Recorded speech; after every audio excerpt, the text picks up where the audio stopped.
Hi, I'm Glamour. I'm playing Viviana Lucani, the Vodace courtesan and daughter of Sophia. Hi, I'm Overthinker. I'm playing Alonso Hernandez, the Castellan swordsman on a quest. And I'm Bloodied Porcelain. I'll be your storyteller for the evening. Viviana, you've been on a ship bound from Isen called Demuva, or the Seagull, which has been on the water for a few days now. And for the most part, the trip's been pretty smooth sailing. You're headed for Montaigne. You know that the plan is for the ship to follow the northern coast, down around to find the river, and then follow the river as far up as it can towards Charouse, because they are carrying goods intended for the city and the great celebration of the Emperor's birthday in 2 weeks. It took some time to secure passage. Most of the ships were already fully booked before you finally found this one. Unfortunately, however, it looks like the smooth sailing is gonna be, well, it's probably gonna be cut short. When you woke up this morning and you walked out on deck, the first thing that you noticed was that the winds were a little bit stronger than they were the day before, and that there were a handful of scattered clouds in the distance. And as the day has worn on, the clouds have become darker and more ominous and more plentiful, and that wind has started to get stronger. Delphina is with you. She's a little seasick. She's not handling the travel as well as you are, but you have a natural inclination towards water that she doesn't, and that frankly she doesn't know about. However, something has been bothering you since you got onto the ship. The whole time you've been on it, and maybe even slightly before it if you think back far enough. There are times where you can swear that you are being watched. But every time you look up and around you, you can't tell who it would be. As far as you can tell, nobody's looking at you any more than they usually do. You're not unused to being stared at, given your looks.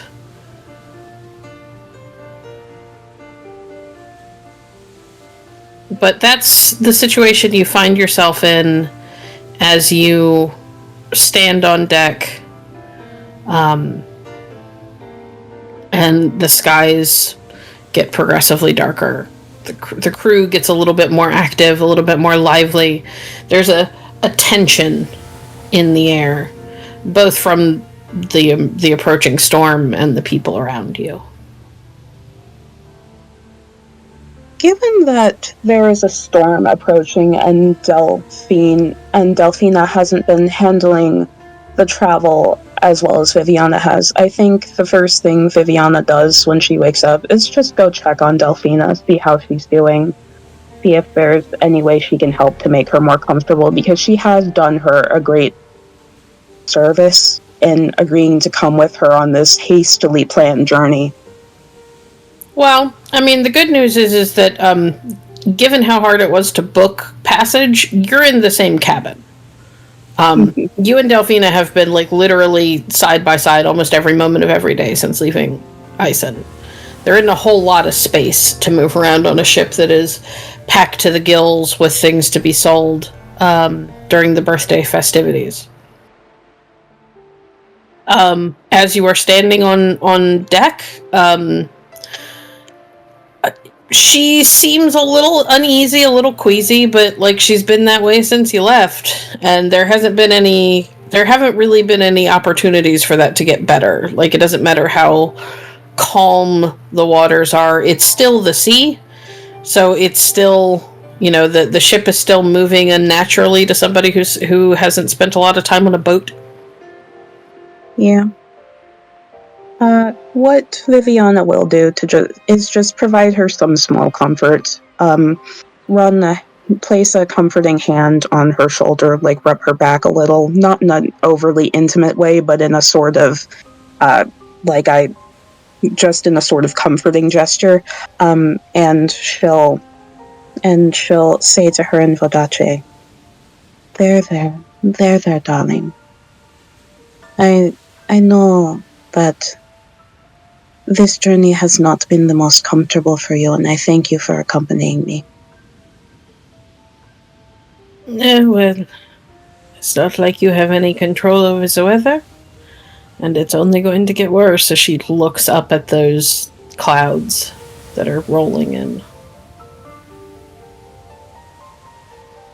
I think Viviana will also ask, just a bit under her breath, and she'll say, "And you'll tell me if you catch any untoward looks, right?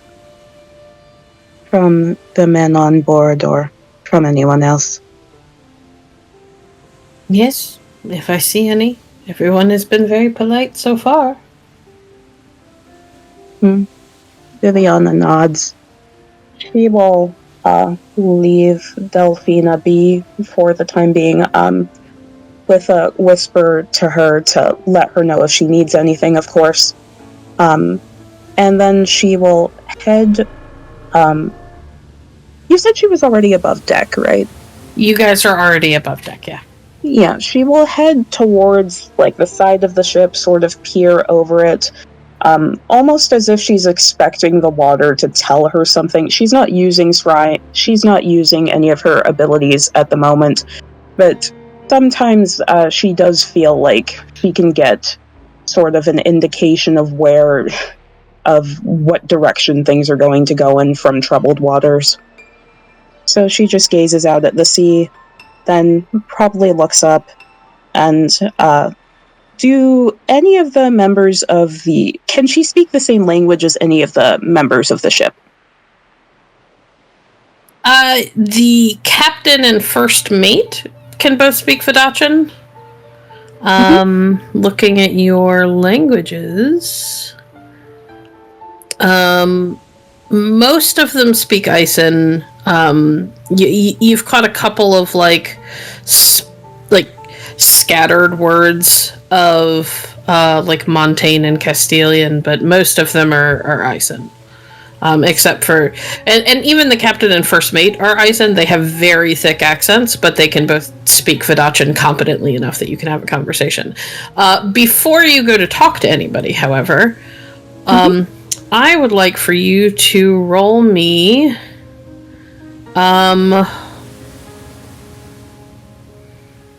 let's do 5 dice, keep 2. I'm not going to tell you what you're rolling for. I just want you to roll it. Yep. That is a 14. I have 2 drama dice because it's the lowest stat you have, correct? Yes, ma'am. I don't know what this roll is, but I'm gonna spend 1 drama die. Okay, roll it.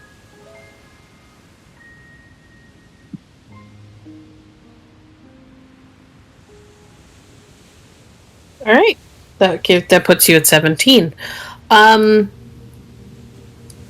You are standing at the edge of the.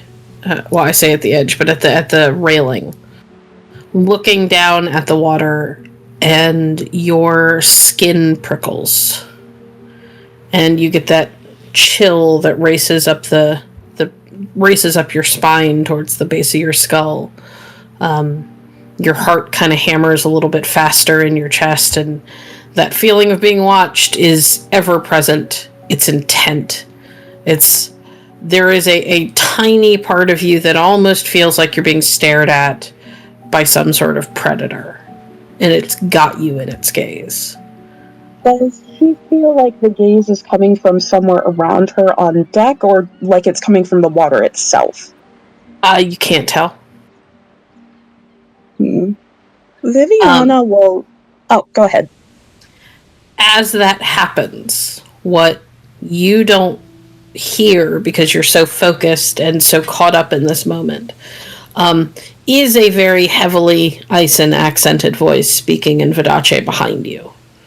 And it takes a moment before Delphina's hand kind of is set on your shoulder and gives you a squeeze, kind of a tiny little shake that snaps you out of the moment. And the prickling and the heart pounding are still there, but a lot less pronounced. You're less focused on them. You're not listening to your own heartbeat in your chest anymore. And Delphina kind of looks at you, and she looks a little concerned when you look up at her.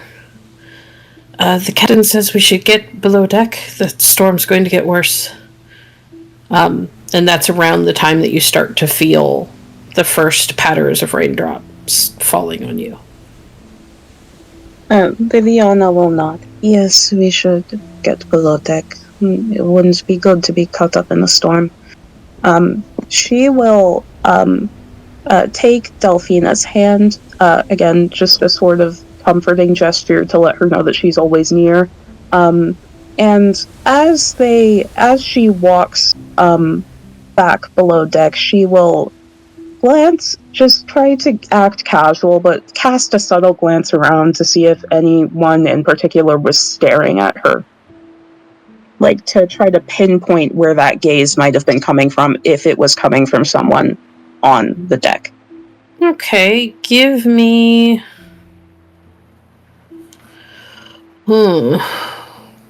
Just give me a straight wits roll. Okay. That is, and my wits is 3. So that would just be 3, keep 3? Yes, ma'am. Okay.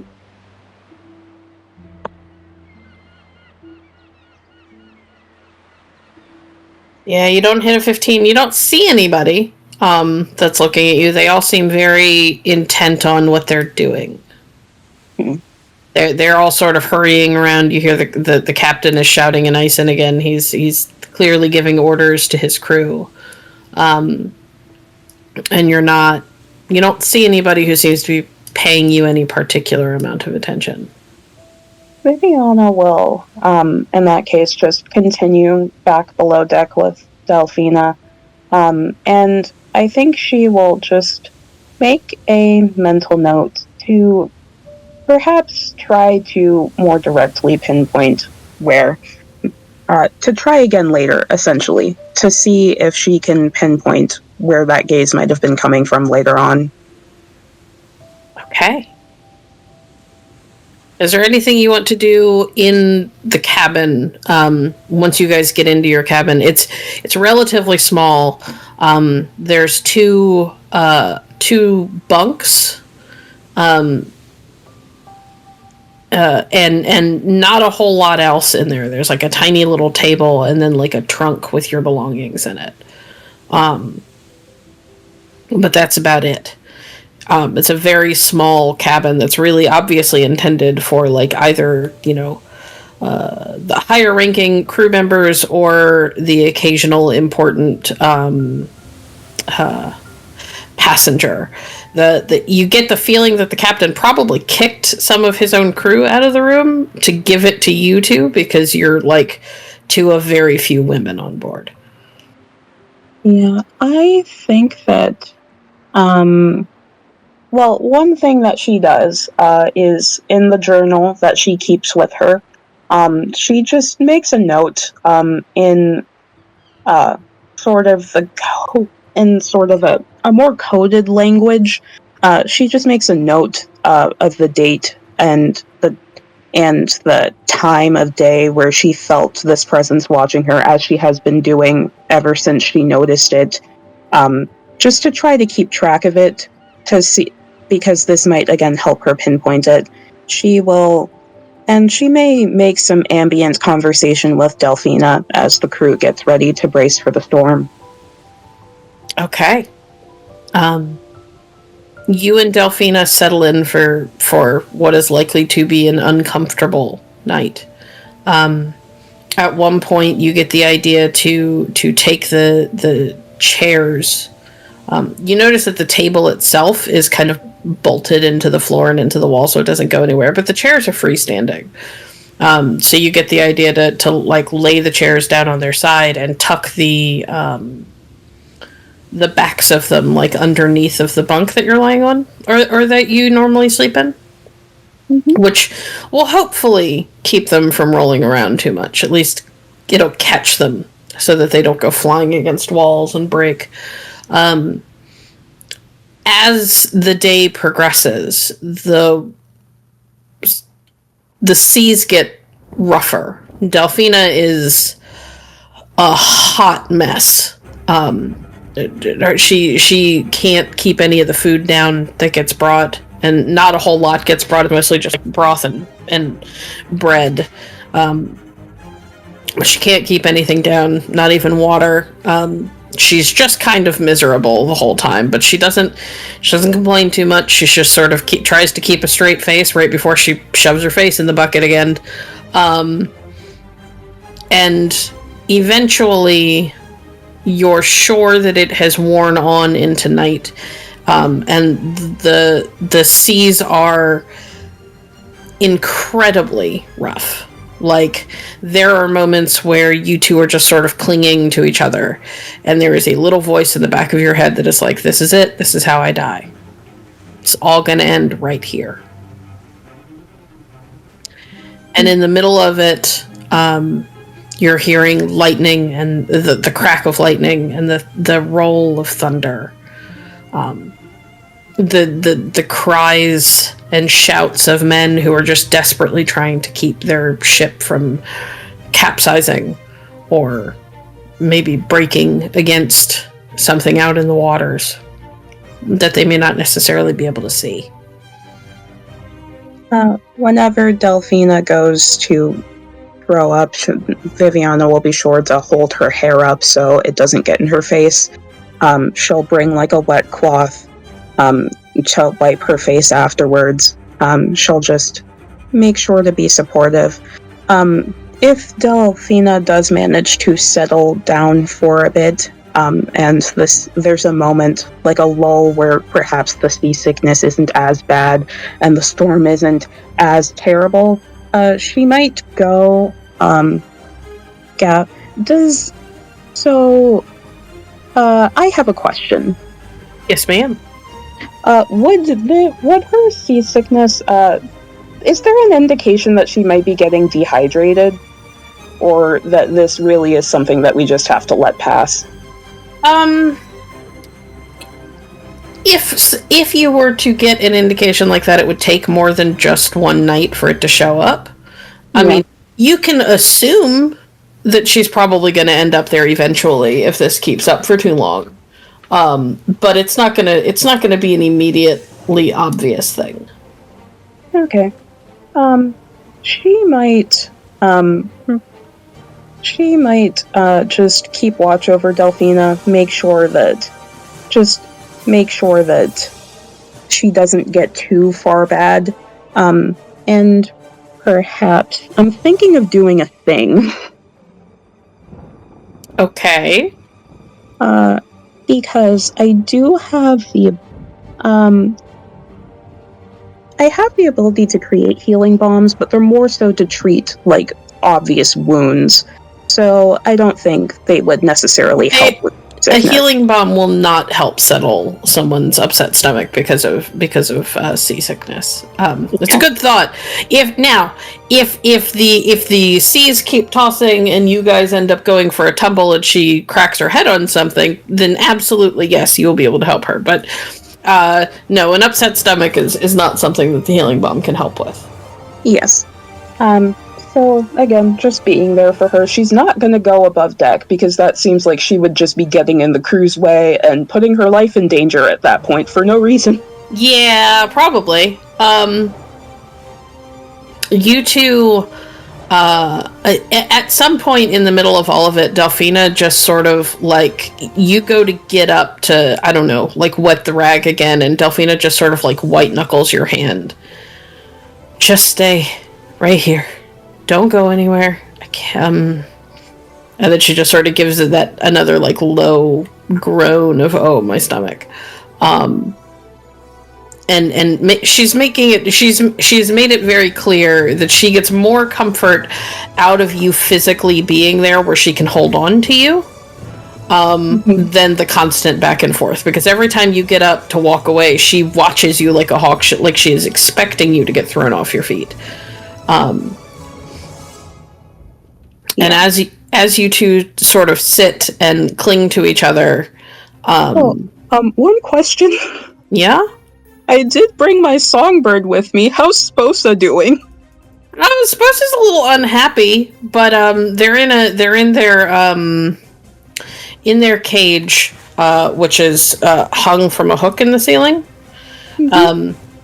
And the cage hasn't fallen or anything. At one point you thought about taking it down, but honestly it seems like it might be better off up there, because at least it just swings there. And if you take it down, it's likely to get dropped and go rolling, so... Yeah. Viviana will shoot Sposa an apologetic look. Sposa gives you an alarmed and frankly offended coo. You get that disapproving bird mom look, yeah. Yeah. Viviana will stay with Delphina, stay there. She will perhaps begin to do something that she knows at least brings her comfort in times of distress, which is sing under her breath, something soft that her mother would sing to her in childhood. Just a very soft, soothing melody, to try to bring some comfort to herself, Delphina, and Sposa as well. I like it. Roll me panache and singing. Okay. DC 15 to do an okay job, and if you want to take raises, it gets better from there. I will take 2 raises. So we're going for 25, huh? Yeah, why not? Let's do it. Well, that's a 40, so pretty good. So you manage to calm yourself down a fair bit, and your singing ends up being so soothing that eventually you are relatively certain that you could probably get Delphina to fall asleep, which, from what you have found during this whole trip, is kind of the only time her stomach ever seems to settle, is when she's not, like, conscious. Mm-hmm. She will definitely attempt to get Delphina to fall asleep.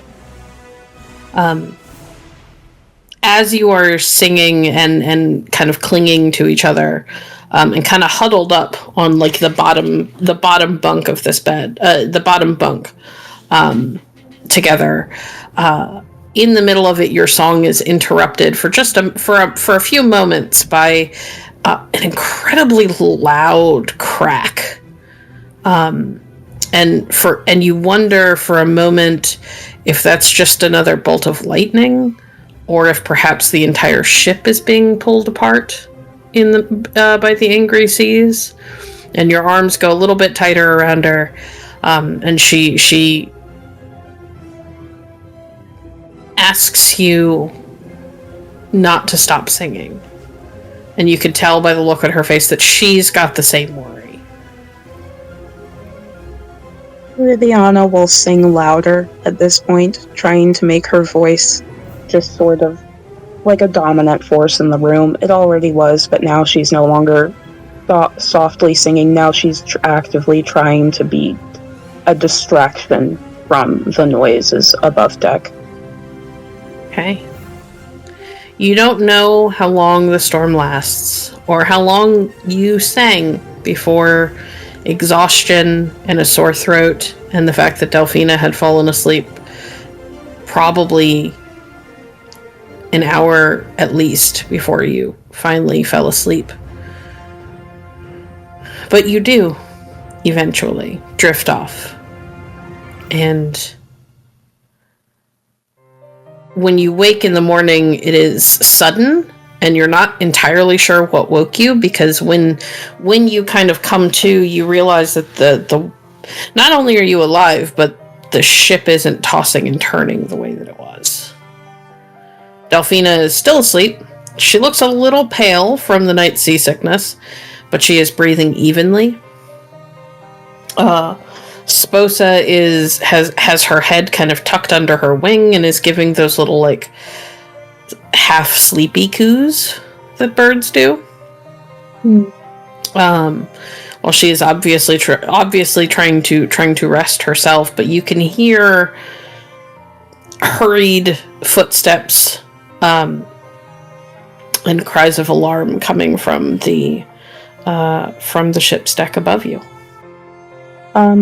Considering that it no longer seems as though the sea is threatening to pull the ship apart, and Delphina is asleep, Viviana will leave her to sleep. She will plant a soft kiss on her forehead, and then get out of the bunk. She will go up to Sposa, reach through the bars of the cage, gently run her finger down the bird's back in a soothing gesture, and then head above deck, because that does sound concerning.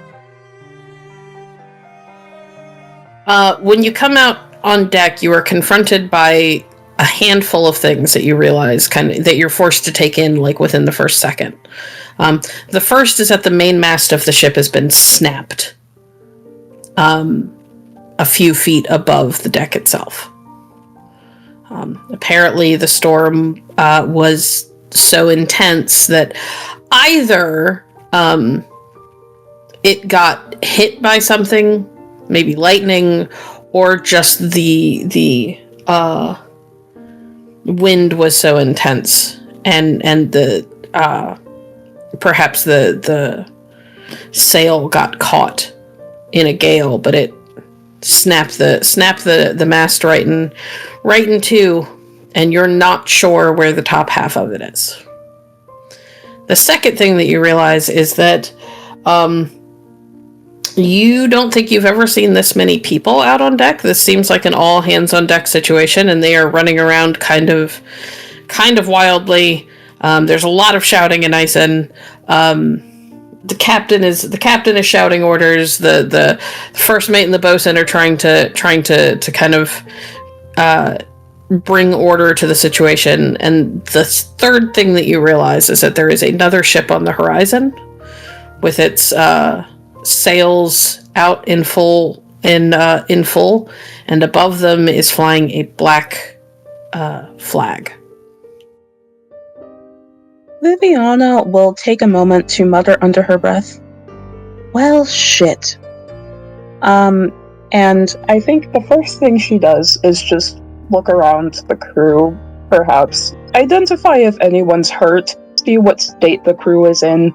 They're already in a bad state, but just see how bad it is. There are a couple of people who look like they may have taken some bumps and bruises the night before. No one is, like, dying. Nobody's on death's door, but there are a few people who look a little worse for wear. Everybody looks really tired and haggard is the biggest thing. Okay. Viviana is going to head back below deck, at least for the time being. She's going to debate whether or not she should wake Delphina. She's going to leave her asleep for the time being.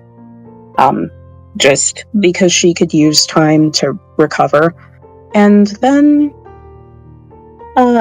does anything happen as Viviana goes back below deck to begin potentially preparing something? I mean, you don't stay above deck to know, so... You have no idea what's going on above deck as you go downstairs. That's true. I think one thing that she might do is perhaps prepare some fumes of slumber, just in case. She's also going to check the throwing knives she brought to make sure that they're still there. Okay, as you are rustling through your room and trying to make sure that you have everything that you need, and to prepare yourself for whatever it is that might be coming, Delphina wakes up. What's happening? What is all that noise? Well, do you want the bad news or the worst news first? The bad news? The ship's mast has snapped in half. Oh. And the worst news? There is a ship with a black flag coming. Oh. What do we do? Well, I am going to see if there are some things that I can prepare just in case that ship happens to be particularly unfriendly. But I would recommend that we try to avoid confrontation if possible. But as I said, I will prepare some things in case confrontation becomes inevitable. Are you sure that fighting back is a good idea? Only if worst comes to worst. I'm not saying we should go out with violence. We should make violence our first means of operation. I'm just saying that we should be prepared for it to happen. She sort of gives an unsteady little nod. Very well. Do we stay here? You stay here. Where you go, I go. She is like wrestling her skirts out of the way so that she could get out of the bed. Delphina, please. You must rest. Don't talk to me like you are my mother to take care of me. I fled Vodace with you. I fled Ison with you. Where you go, I go. Very well. Viviana sort of knows that when Delphina gets like this, there's no real convincing her otherwise. Absolutely. So she is just going to... she's just going to look at Delphina and say, "Do you have knives with you?" Always. Okay, good. She will make sure that her knives are there. She will, and she will go about, preparing, fumes of slumber, just in case, because it can be useful. It might help. Okay, that's gonna take some time. So That's while you are working on that, you hear a cry in Ison, and then a lot more feet above deck.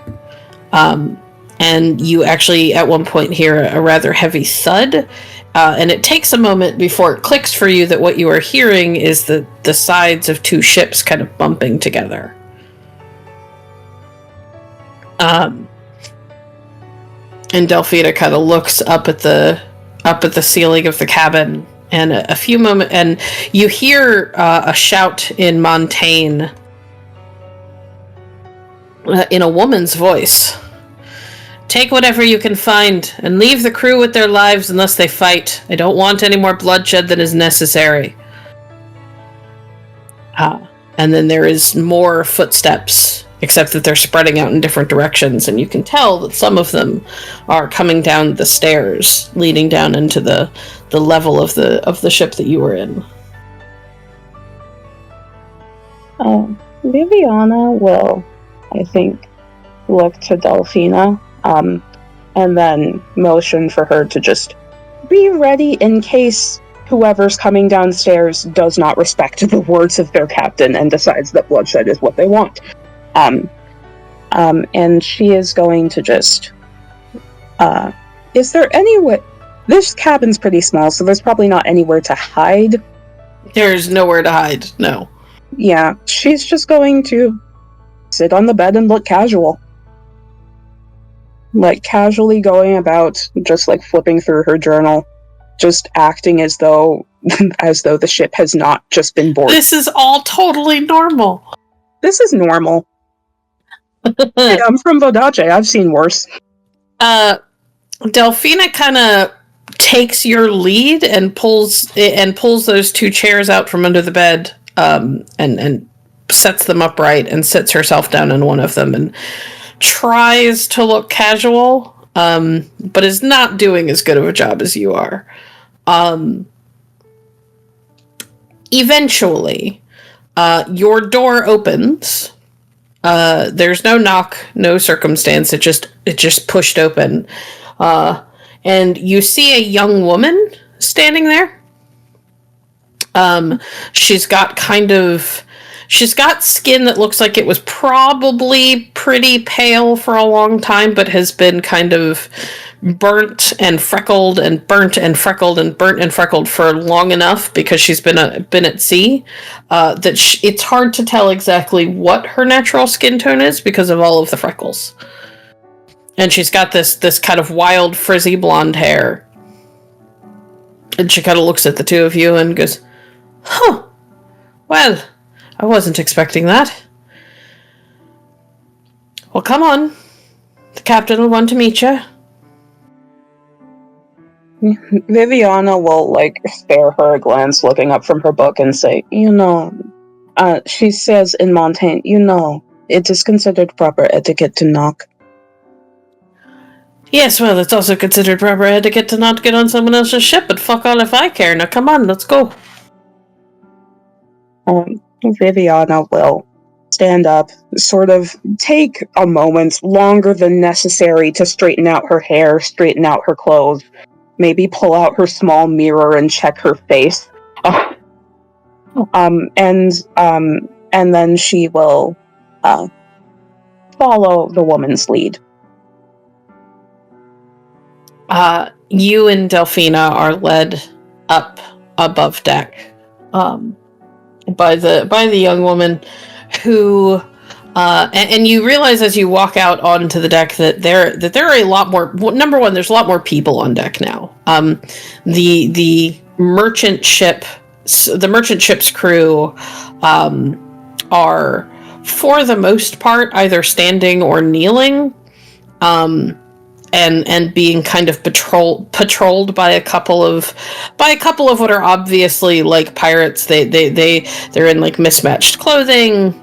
They look like they spend a lot of time outside. They're not in any sort of like particular uniform, and they're sort of patrolling with pistols and muskets. And they all have blades at their hips, but that's what they're using to keep the merchant crew from getting any ideas about trying to fight back. Just roll me wits. You notice as you step out into the sunlight that the crew of this pirate ship, it looks like it's damn near evenly split between men and women. And it only takes you a second to identify who is obviously the captain. There is a woman who looks a few years older than you, maybe mid to late 20s, with long, curly, thick black hair. Her skin is tanner than you would expect her face to be based on like its bone structure. She has a very kind of delicately structured face that you would expect to see at like a noble party. But she is tanned like she spends a lot of time in the sun. She's got very full lips and a beauty mark. And she kind of looks you and Delphina over, and then looks at her crew as more and more people come up on deck with carrying crates and boxes and barrels of all sorts of things. All right. Take the spoils below deck. Bring the women. And she walks and goes back onto her ship. As a couple of the pirates kind of fall in on either side of you and Delphina and nudge you towards what you realize is like a gangplank that's been set down between the two ships to allow people to walk back and forth. Viviana will follow. She sees no reason to fight. They're not being violent with the crew. This isn't a massacre, so she will go. As you go, Delphina kind of falls in behind you. She's obviously nervous, but unwilling to fight back if you're not fighting back. Once you get to the other side of the ship, a kind of glance backwards shows that that they have gone below deck and fetched your things from the room that they took you from. I have a question. Yes. Is there any chance that Viviana recognizes, like, the ship No. or the captain's description? Okay. No.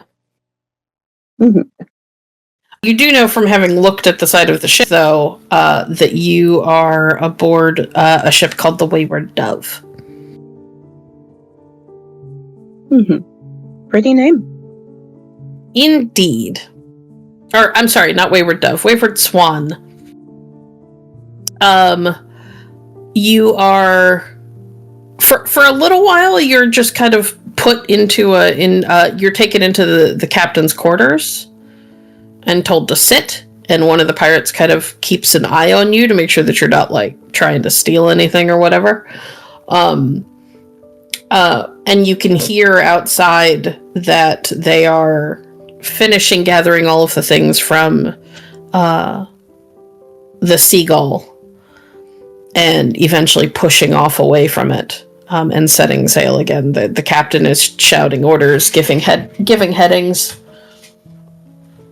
And eventually, after about an hour and a half, the door to the cabin opens, and she walks in and kind of gestures back at the door with her head. And the pirate nods and goes to leave, and then she goes, "Wait."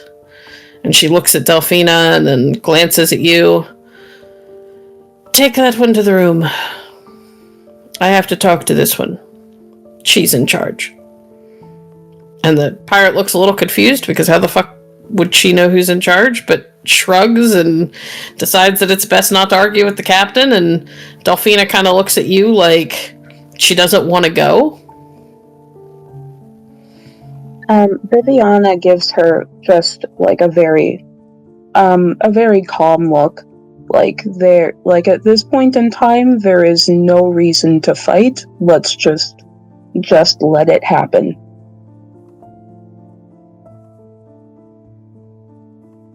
Delphina kind of gives an unsteady little nod, and I will say, Delphina can probably tell that Viviana herself is a bit nervous, but she's keeping a calm facade, and she's not trying to escalate. Yeah. Delphina just sort of gives an uncertain nod, but looks like she has chosen to trust in your judgment, and that you get them this as you have gotten them out of so many things before.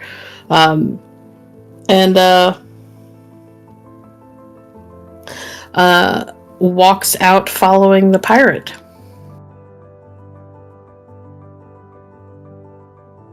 The captain, meanwhile, walks around to her side of the large desk in her office, or in her cabin. This cabin is not overly lush, but still far more opulent than the ship that you were on, or than anything that you could imagine being on the ship that you were on.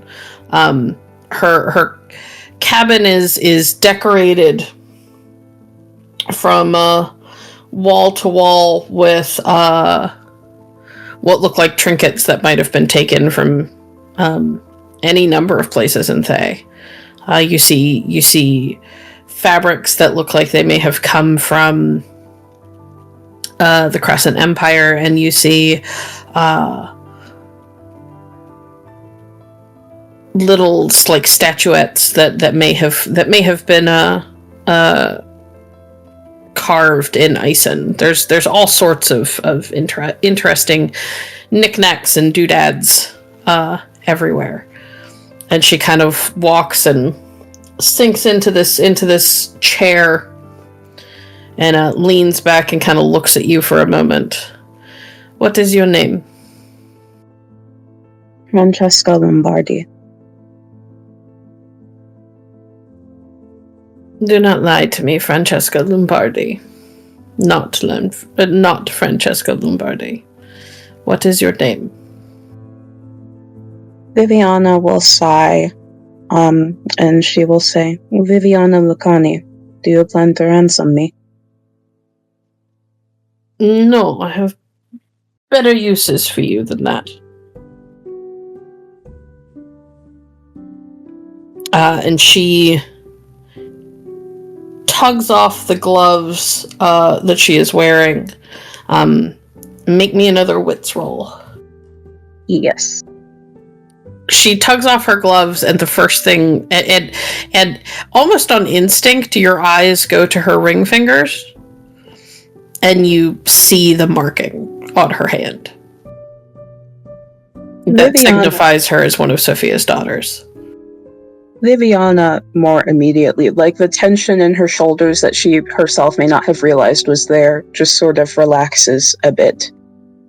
And she says, oh, I see.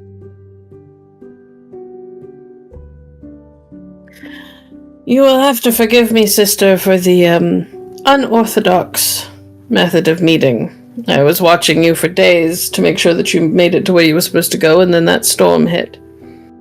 I did what I had to do. Well, you are the one who have been watching me. Oh.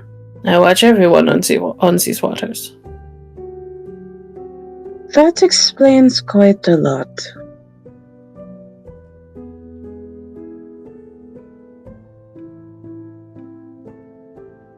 Oh, sister, you have need of me?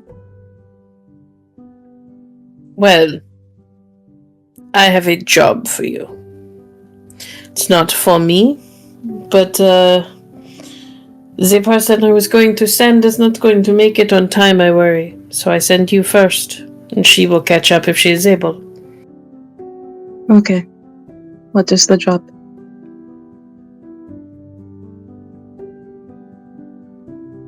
She kind of leans back and she fixes you with a look. Do you know who I am? I know you are one of Sophia's daughters.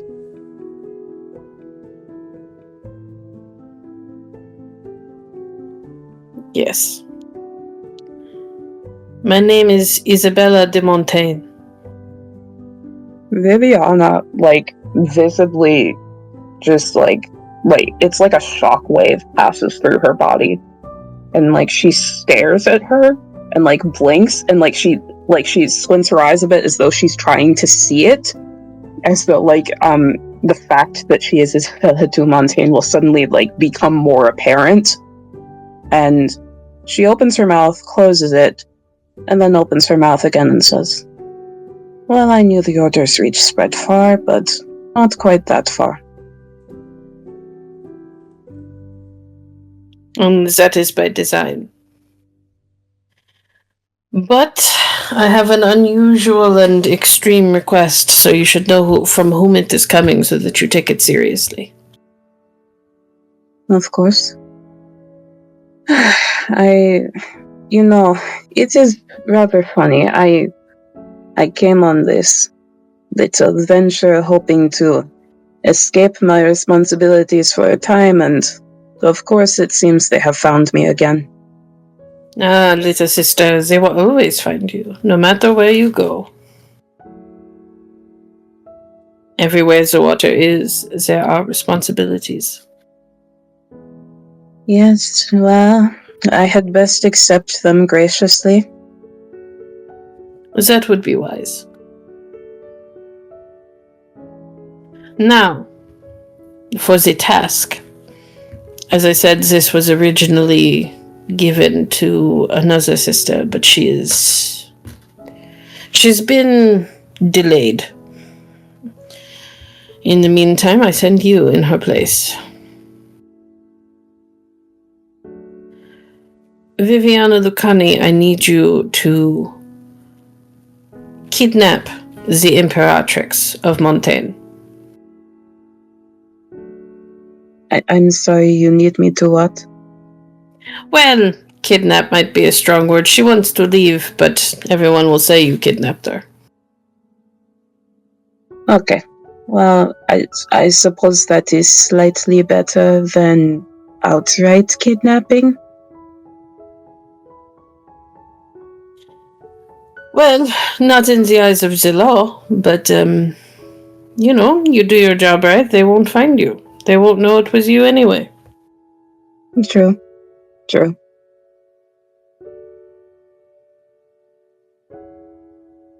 May I ask why you need me to kidnap her? Kidnap in quotations? Because the information we have received says that she believes her husband is going to kill her. That she has seen, what did she call it? The black thread? Ah, the black thread.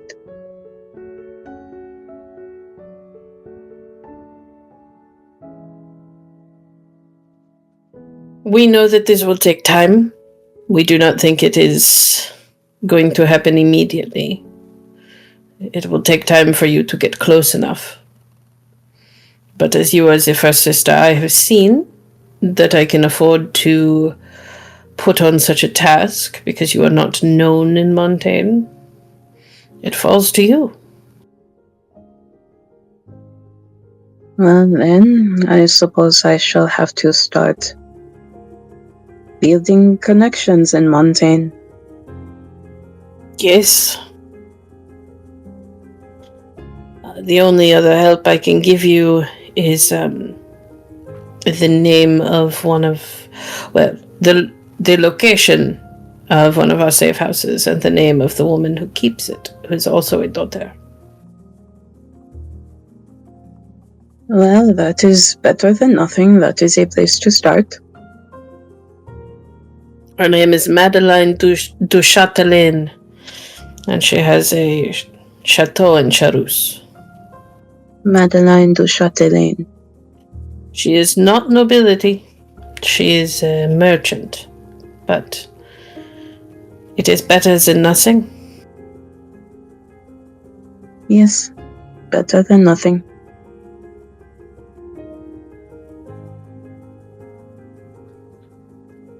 And if the sister that was originally given this task is able to catch up, she will find you. I won't give you her name. She will find you herself. Understood. The girl that is with you. Yes. She's not one of us. No, not yet anyway. Kind of fixes you with a look. Does she have the gift? Not to my knowledge. I believe if she had the gift, it may have made itself more apparent during our travels over the water. Would have made itself apparent a long time ago, I think. She's too old to have it manifest now.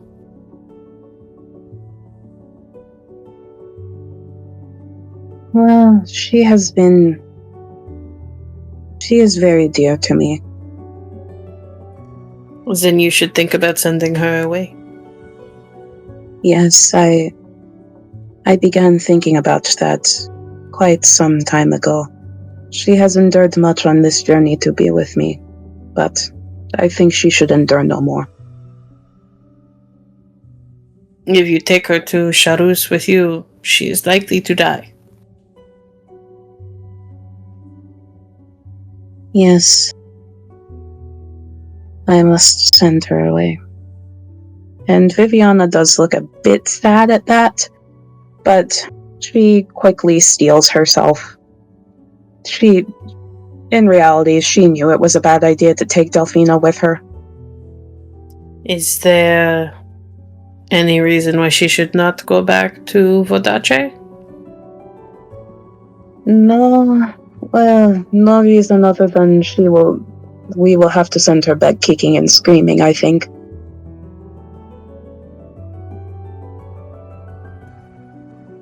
She has no secrets there that could get her into trouble?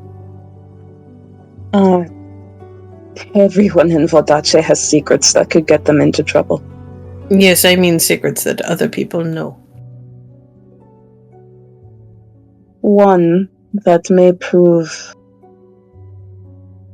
perhaps a bit... Well, since I will not be going back with her, it may not make itself very evident. She kind of arches a brow. Speak plainly. There is a man who is quite fond of her, who knows about the nature of our relationship. He would cause trouble if we returned together, but if she goes back alone and knows to keep a low profile, well, as low as possible in Vodace, then perhaps he will have no need of revealing that. Her eyes kind of narrow a little bit. You think she will be unhappy if she goes back? Oh, she will definitely be unhappy if she goes back without me. But unhappy is better than dead. There's nothing saying she has to go back to Vodace. I am willing to take her there, but if there are other options, there are other options. I would have to talk to her to see if there is that place she would rather return to. But we have friends in Avalon that might be willing to take her in. And Vodace courtesan there would be an exotic luxury to many in Queen Elaine's court. Yes, but as I comfortable living for herself. Yes, but as I said, I will have to see what she wants. Of course.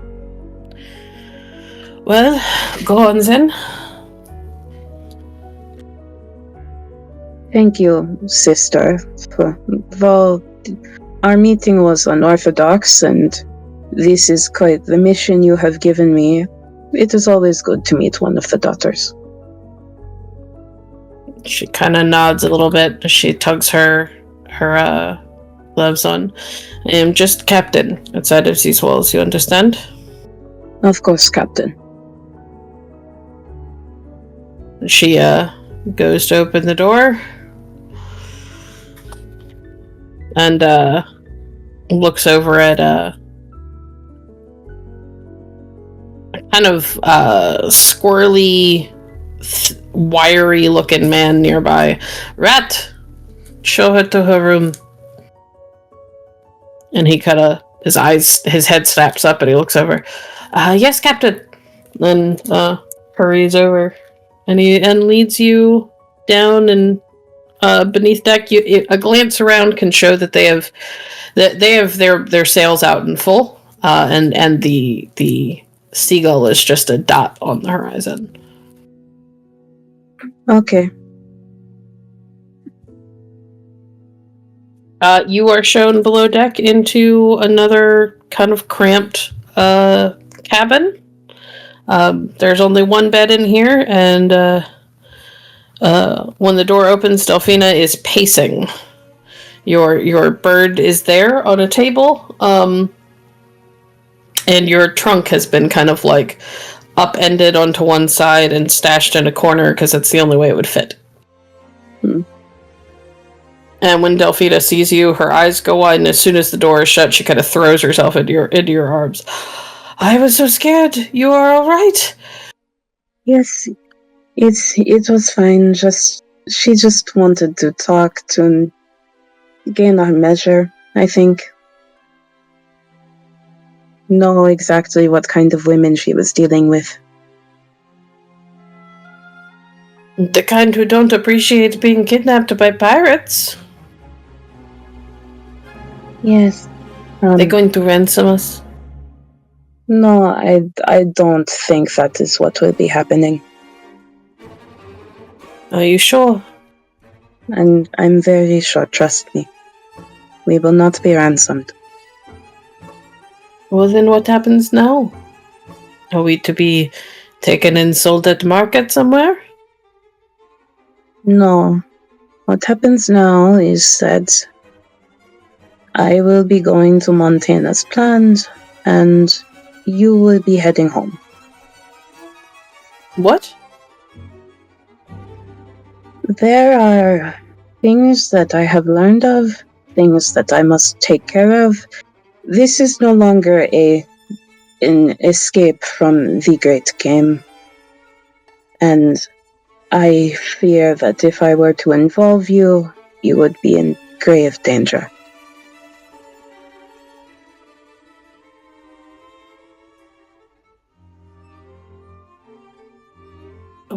What are you talking about?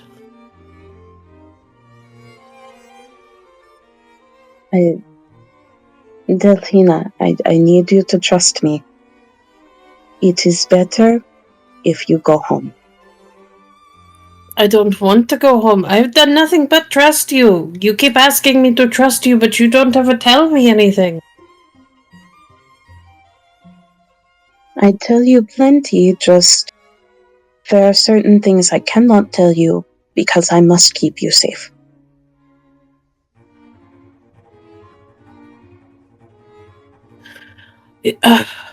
I don't want to go back to Vodace. Well, you don't have to go back to Vodace. You can go somewhere else. With you? Not with me.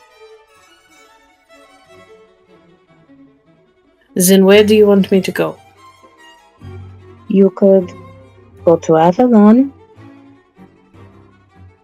A Vodace courtesan in Avalon could make a very nice life for herself.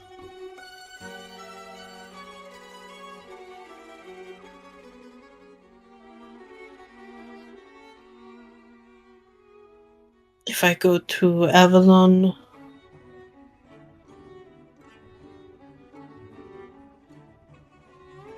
I suppose You're sure I can't come with you? I'm very sure. Trust me, I would bring you with me if I didn't think that it would put you in danger. I need you to be safe, Delphina.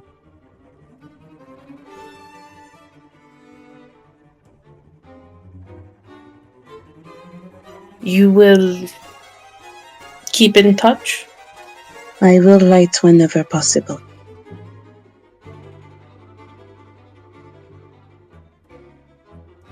And I will see you again. Yes, you will. You promise? I swear it.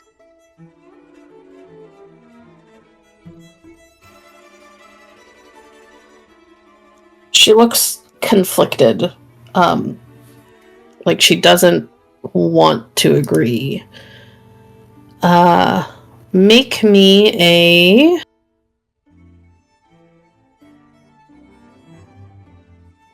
Let's go wits and oratory. And yes, you can add your beauty bonus. Yay! Points for being hot. Pretty privilege. That's 2 plus... did you say panache or wits? Wits.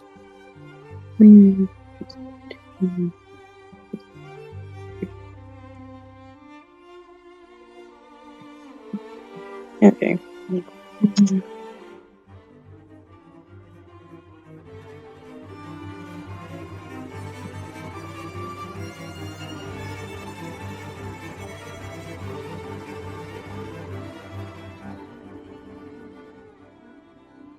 All right. She settles after a time. It takes a lot of cajoling. There are a lot of tears, and she kind of vacillates between crying and like yelling at you and begging you not to make her go, but then turning around and demanding that you leave her alone, and then begging you not to go again. There's a lot of big conflicted feelings. And eventually, the two of you kind of settle.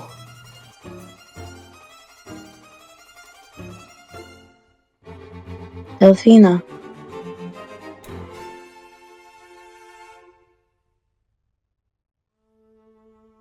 Yes? You know I love you, right? I love you too. That is why I cannot figure out why you will send me away.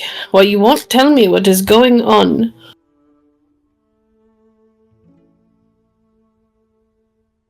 I am sorry that I cannot be more honest with you, but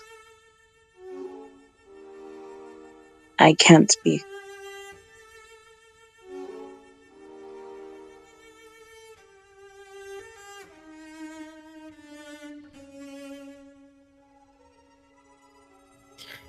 Fine. I will go to Avalon, and I will wait.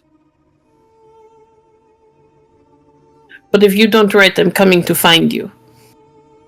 And I will. You know I can.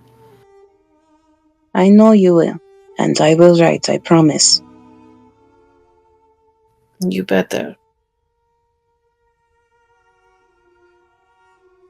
And there's a lot of back to vacillating between crying and being mad, and crying and being mad, and eventually she sort of cries herself out and falls back asleep because she did not sleep well the night before.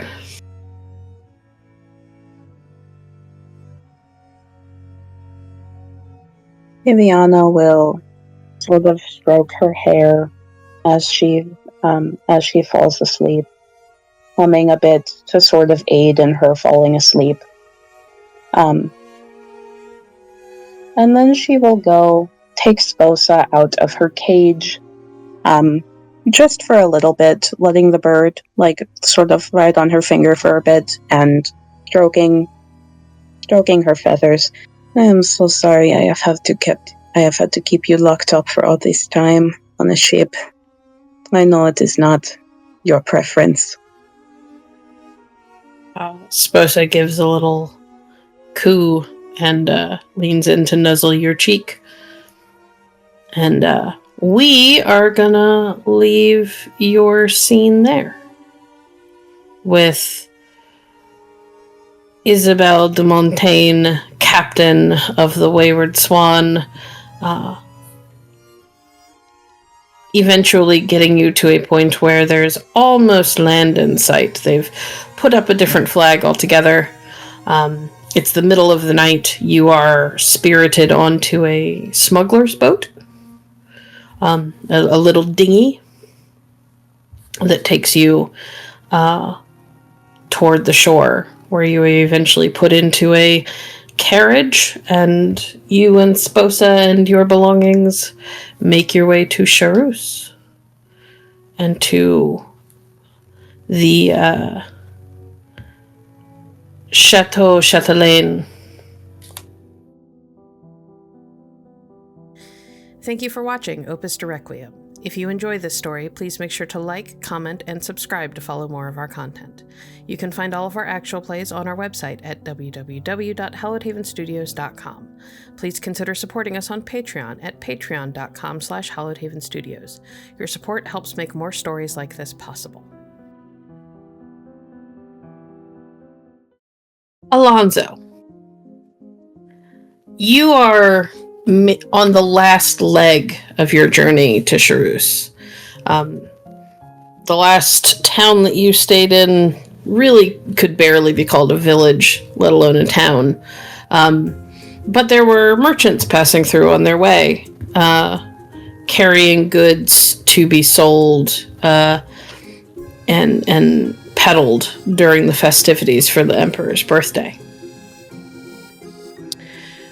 In 2 weeks' time, in a fortnight, you manage to negotiate with one of them. He's a coppersmith, You manage to negotiate with him. He will allow you to ride on the back of his carriage, assuming that with the condition that you will protect his goods in the event that any wayward vagabonds try to set upon him and steal his wares. A reasonable arrangement. As it turns out, though, this is a very well-traveled road, and so there really isn't a whole lot of activity for you. There's a lot of carts on their way, wagons, carts, the occasional just like lone rider, and you are almost never alone on the stretch of road that you're on for more than half an hour to 45 minutes before you see another traveler. It seems almost that half the country is on their way to Charouse for this celebration.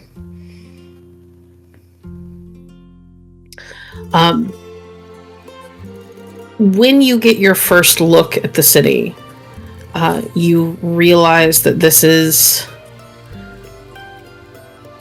one of the most staggeringly large cities you've ever seen. And as you get into the city proper and you are on the main thoroughfares, you realize that it is possibly the most beautiful city you've ever seen. Everything looks to have been meticulously planned.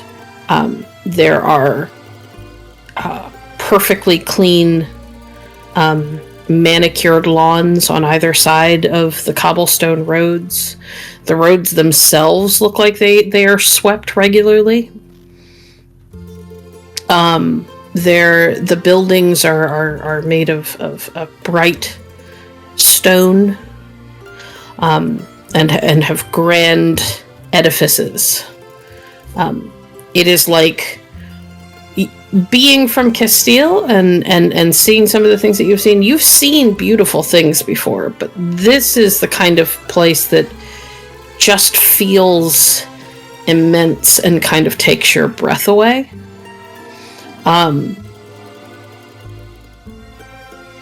Fantastic. Strange, but undeniably beautiful. You can't really your mind kind of boggles at the thought of trying to put a number to how much this city must have cost to create or to build. And as you get into the city proper and you begin to see that there are musketeers patrolling, and a lot more people, there's just this press of bodies, people going about their business. In the presence of musketeers, I keep the brim of my hat low. Okay. The merchant kind of pulls the cart to a stop and turns to look back at you where you're sitting on like the back of the cart. Well, this is it, stranger. I thank you. I'm glad we were able to get here without any complication. Yes, as am I. If you are looking for an affordable place to stay? Indeed. You go down that street there and take the third left. Look for Le Flèche et Plongeon. Do you speak Montaigne? I do. That translates to the arrow and the loon. It is mostly known to locals, so you're not likely to see the crazy rates these other places will charge you with the birthday around the corner. You have my thanks, sir. And I hope that the business goes well for you. Gesture to the goods. And he kind of looks at them and gives a little nod. So do I. You enjoy your time in Charouse. Half bow, and I will head out. I do have a question. Yes. Of the many carts that rode parallel to us, passed or we passed, how many were bringing food? A fair few, you think. You didn't get a good look at all of them. You do know that there were some that were bringing food, though. Okay. I will follow the good man's directions and head off into the city. When you turn off of the main thoroughfares and go down the side streets that he pointed you towards, what you realize is that all of that open grandness, those perfectly clean buildings and the well-kept streets and lawns, give way to much more cramped surroundings. There is a press of humanity around you on the streets where you suspect the common rabble tend to go. And the further in you get, the more dense things are, the darker things are, the more the buildings seem less tall and grand and more looming over you because they've been built too close together. The true face of Montaigne. Beautiful mask on top of a face of suffering. You smell... you smell like piss in the streets outside of taverns and things like that. It is not nearly as well kept here. But eventually you find your way to a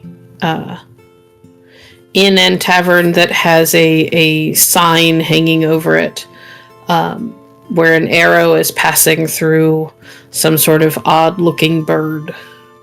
And the sign reads in Montaigne, the arrow and the loon. It's a 3-story building. And there is already the bustle of a lot of people in the downstairs.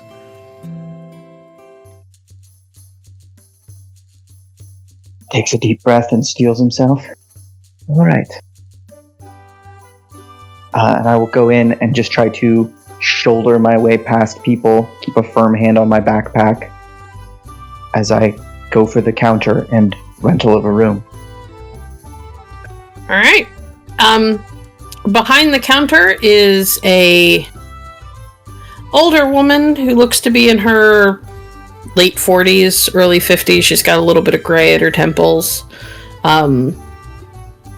She looks not thin, but like somebody who was overweight and has lost a lot of weight recently. So she's got a lot of like loose skin, and looks a little unhealthy. And more than a little stressed out as she wipes her hands on her apron and turns to look at you. What do you need? I'm going to try and hide my Castilian accent and simply say, good morning. I need a room for, let's start with a week and see how it goes.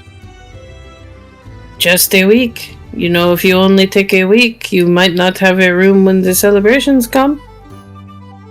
Then let us make it 2.5.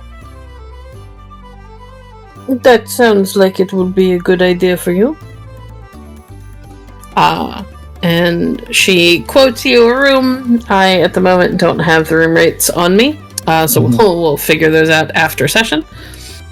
Alonso reaches into his pouch full of coins, pulls out all but the smallest one, and hands them to her.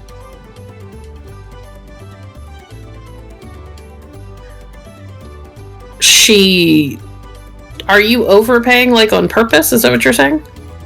No, I'm saying Alonso is not doing well in the cash department. Ah, okay. She takes it and counts it for a moment. One of them, she kind of gives it a dubious look and bites it with her teeth before shrugging and pocketing the coin.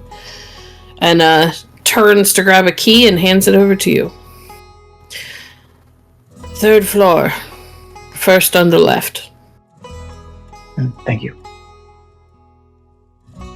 And I will head up to the room. As I'm heading up these stairs, is there anyone interesting in here? Is there anyone strange down here on the first floor? Well, you look around. Interesting is an interesting choice of words. Pun intended.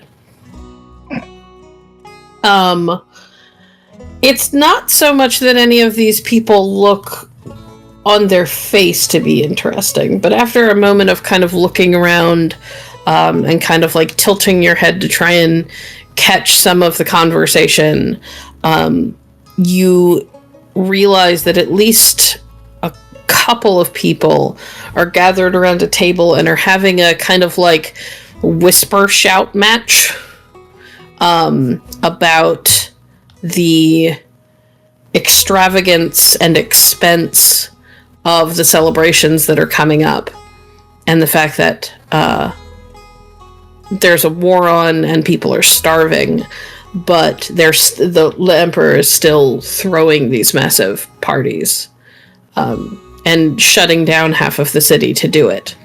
And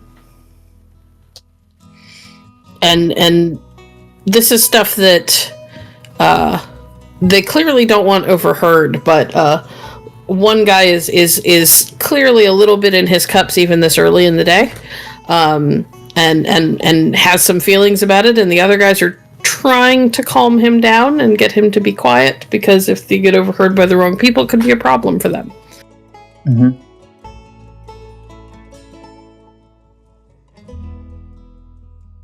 Well, interesting. I am instead going to tuck this key into my pouch and join their table if I can. What do you say as you walk up to this table? Good morning, friends. May I join you? They kind of all go a little quiet, and the guy who was trying to calm down the one that was angry kind of looks at you and gives you kind of like a side-eye look. There are empty tables. Why do you want to sit with us, stranger? I have been, and here I'll let my native accent slip out a little bit. I have been journeying through your lands for the past week. I have seen people who may have been healthy and well-fed once, now on the edge of their abilities. Seems our own barmaid even, perhaps disadvantaged of late. The guy who is clearly drunk, like, immediately opens his mouth to say something, and one of the other ones kind of punches him in the arm. Now, none of that. Open communication is crucial to success. The guy who has been kind of wary the whole time kind of reaches out and kind of tugs on your sleeve so that you're down a little bit closer to their level. Mm-hmm. Discretion is what keeps you alive in Charouse, friend. I will sit.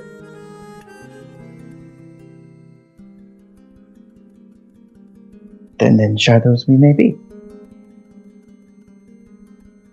What do you care for the people of Montaigne?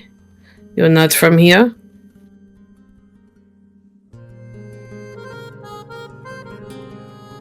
He just shrugs.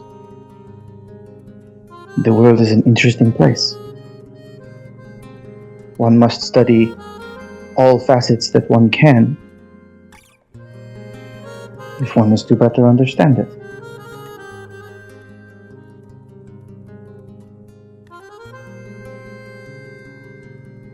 Put down my bag as like a I'm not leaving right away.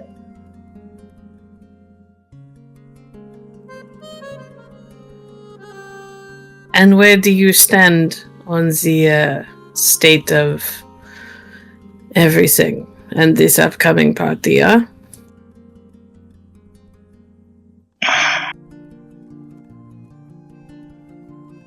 Strokes his chin for a moment. I have, on the one hand, obviously curious. But I've seen two sides of Montaigne so far. Expect this party will be a third.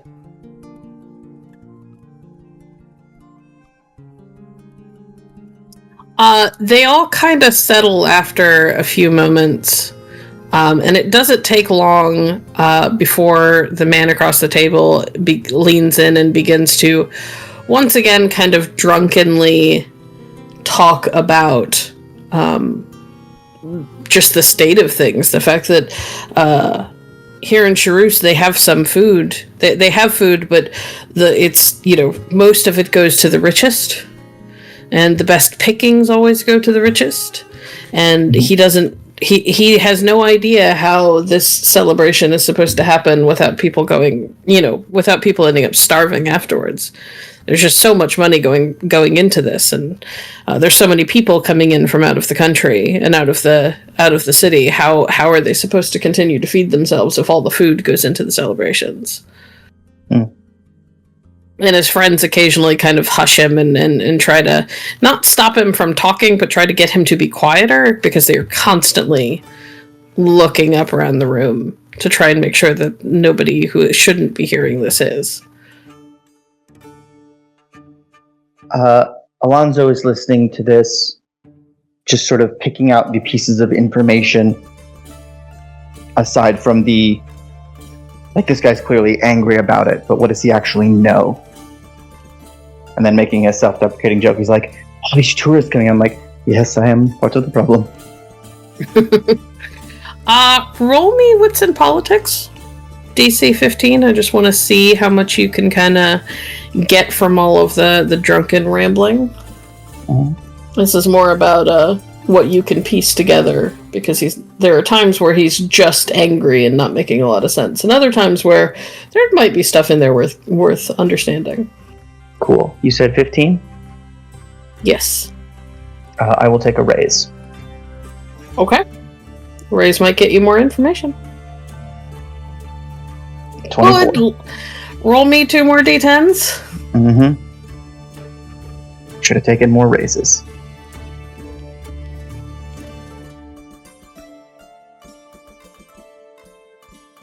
$33. All right. Interesting. The first thing you get is that this is a growing sentiment among the population, especially the poorer population.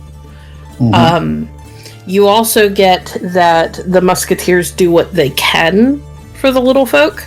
Some of them go so far as to try to make sure that they get more food, from giving food from their own tables when they can without getting caught. But it's kind of like social suicide for anybody who's not in the lower strata to acknowledge the suffering of the little people, kind of thing. So they do what they can, but they're also, kind of playing with fire. Perhaps, though, the most interesting thing that you learn is that in a few days there is a meeting that is going to be held at a chateau on the outer bands of the city. That apparently this it's like a philosophy conversation group, but there has been rumblings of revolution among these people. They get together, they share ideas, and it is being held at the Chateau du Chatelaine. And that the woman of the house is probably one of their most spirited and well-educated members. And that they're all very much looking forward to going and getting to participate again. And how does one land an invitation to such an event? That is not something that is obviously apparent. With only 20, Fair enough. You could try to coax more information out of them.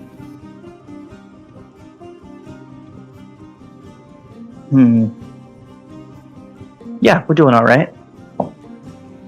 They seem like a pleasant lot.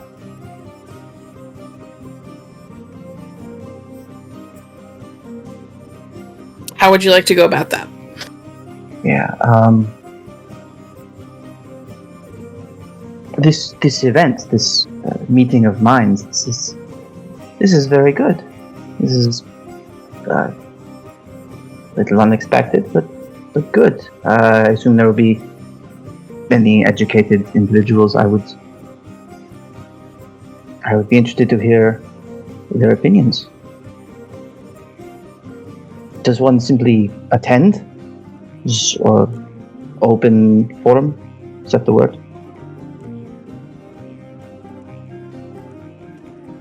No, you have to be brought along by somebody who knows somebody. And tell me, my fine friends, who knows somebody? And at this point, I'm leaning in conspiratorially. A dark stranger from out of town asking questions about revolution, and these guys are a little drunk. We are in a storybook. Amazing. Okay. Yeah. It takes a little bit of finesse and a little bit of like pushing just the right revolutionary buttons.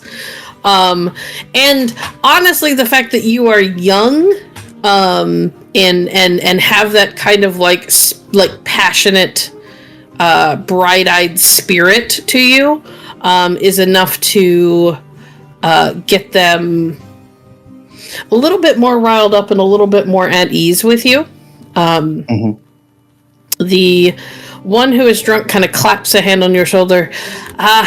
My Castilian friend, we will take you. You must go with us. It's the last party until after the Emperor's celebrations, so you will come. You will meet the Madame. I will introduce you myself. Excellent. I'm sorry, what is your name? Alonso Hernandez. Well, Alonso Hernandez, it is nice to meet you. I am Matthias. Give him a hearty handshake.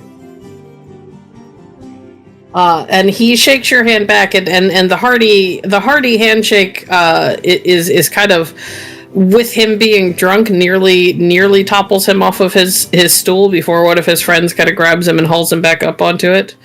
And the weary friend goes, "Look, I am happy to have another voice in the revolution, but you have got to be quiet about this.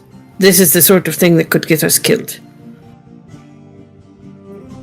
At ease, my friend. I am a Castilian in the heart of Montaigne. Discretion is my middle name.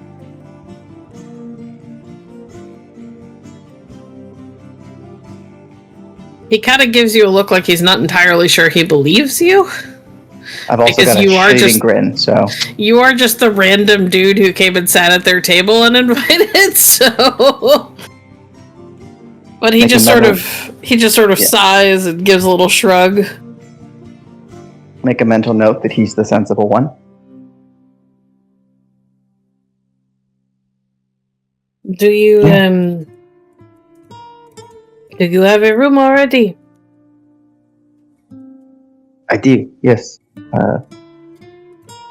Paid through the celebration. Excellent. Then we will come and find you here, huh? When it is time to go. Indeed, I look forward to it. And they each kind of shake your hand, and one of them kind of looks outside, up at the sky. Shit. I'm late. I've got to go.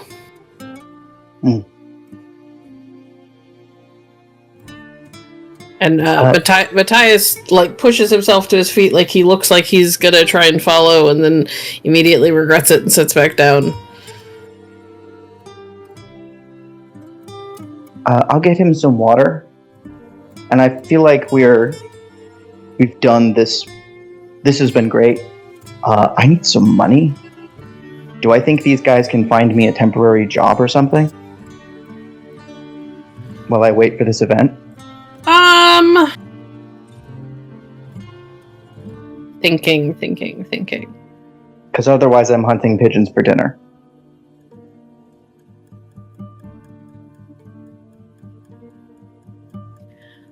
One of them tells you that there are always, around big events like what's happening, there are always merchants who are looking for bodyguards. And always people in from out of town who may need help from such things. But aside from that, you're unlikely to find any true, job, work. For sure. No, bodyguard is what I was thinking.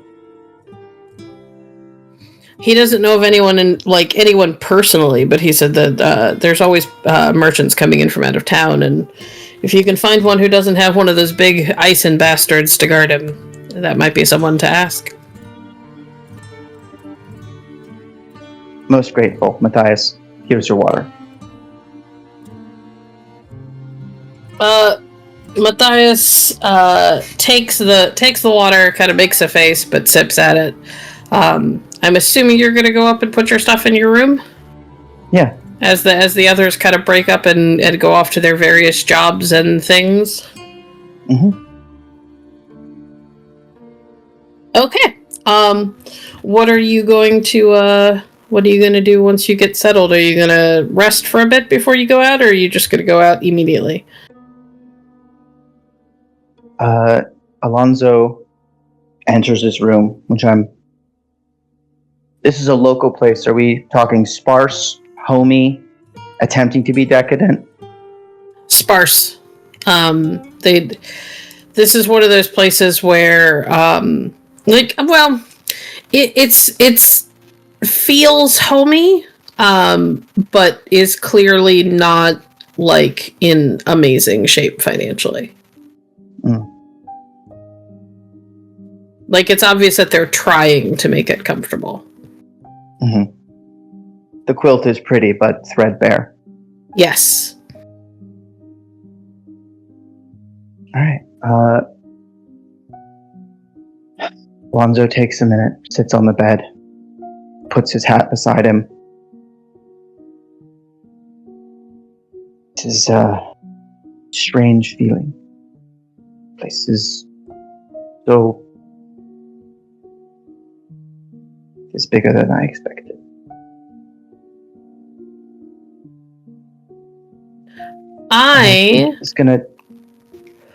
I'm gonna give you a drama die because I want you to delve into that monologue a little bit more. Okay.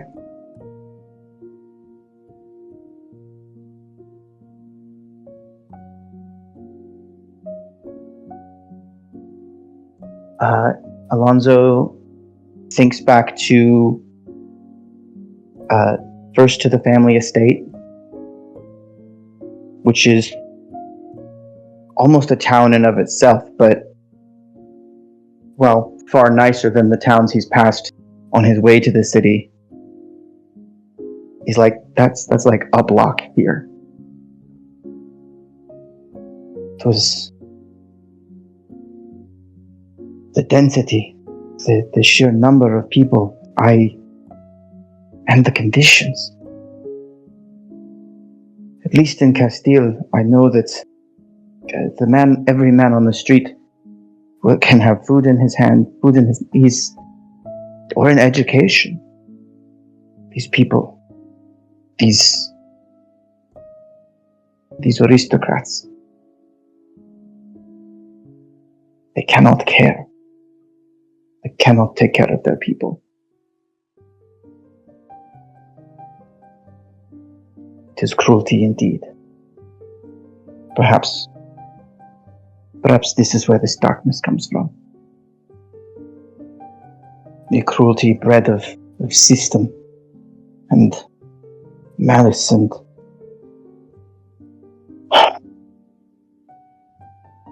rot.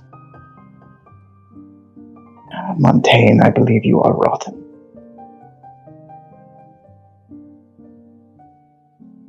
But if there is a rot, perhaps there is one good apple left. If I can find them, who knows what will happen? Excellent. Yeah. All right. You've had time to settle in. Get your bearings a little bit. Pray. And pray. Yes, sorry. Pray. Mm-hmm.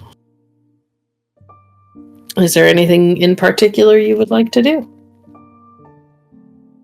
I think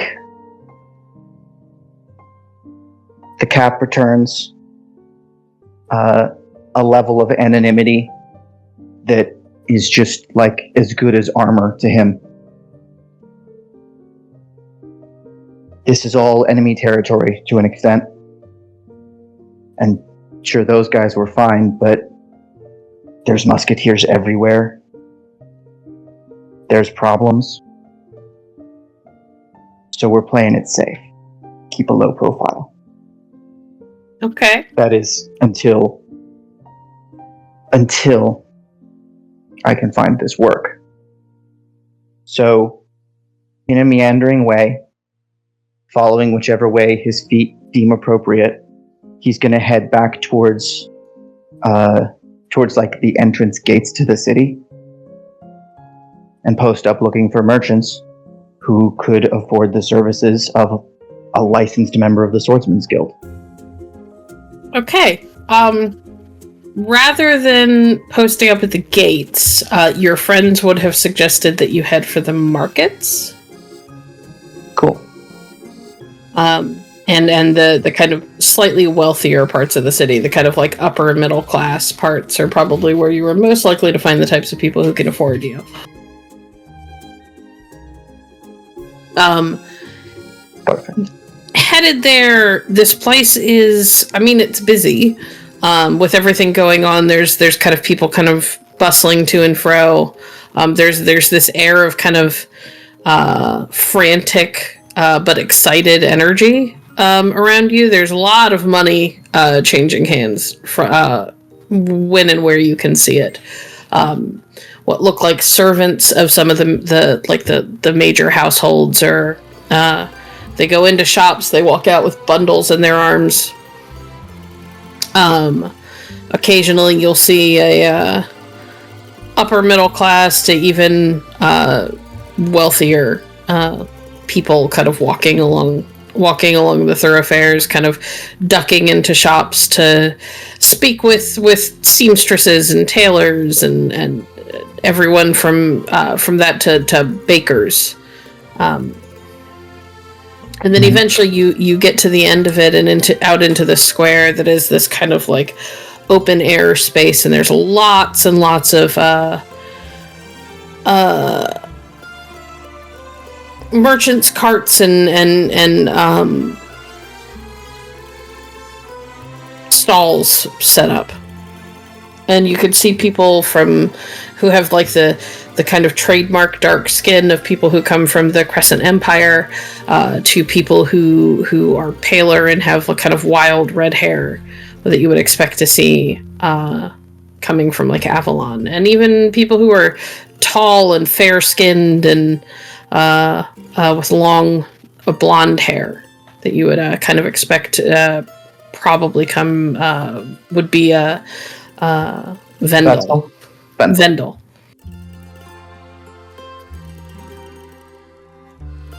Yeah. I will. I think I'm going to talk to the Vendel first, if I get to try and pick my clients. Okay. He is standing there talking to a number of other people. All of them have that kind of trademark Vendel look. Fair skin, usually blonde or dark hair. Light eyes. And they are talking in their native tongue. And look like they are arguing good-naturedly about something, but it's hard to tell what. And they are the booth is only half set up, but from what you could see, it looks like they have pieces of leatherwork, like exquisite, fine leatherwork. In Montaigne, I will compliment their works. Excuse me, this is incredible. The man turns and is seeing a potential customer. His face lights up. Ah, yes, thank you. We take great pride in our craft. Do you want to buy something? We're technically not open, but for a good customer, we are always willing to make a deal. I would love to be a good customer, but it is actually I who am selling something now. And I throw half of my poncho over my shoulder to reveal the Soldano blade at my side. I understand there's a crime problem around this area, and I'm here to prevent it for a reasonable fee. Is your Swordsman's Guild pin showing? Yeah. Okay. Give me panache and oratory. Delightful. This is a DC 20 for every raise that you take. He might offer you more money. Panache, you say? Yes. Okay. Yeah. And I have 1 point of drama left. I just gave you one, so you should be at 2. Ah, excellent. Oh no, wait. How many did you spend? I spent 2. And you started with 2. Indeed. And then you gave me 1, so I have the 1. Yeah, you have 1 left. I'm sorry. My bad. In that case, I shall make a single raise. Alright, so we're going for 25.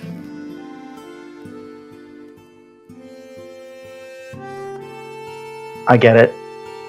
And I get to reroll 2. Gee, how?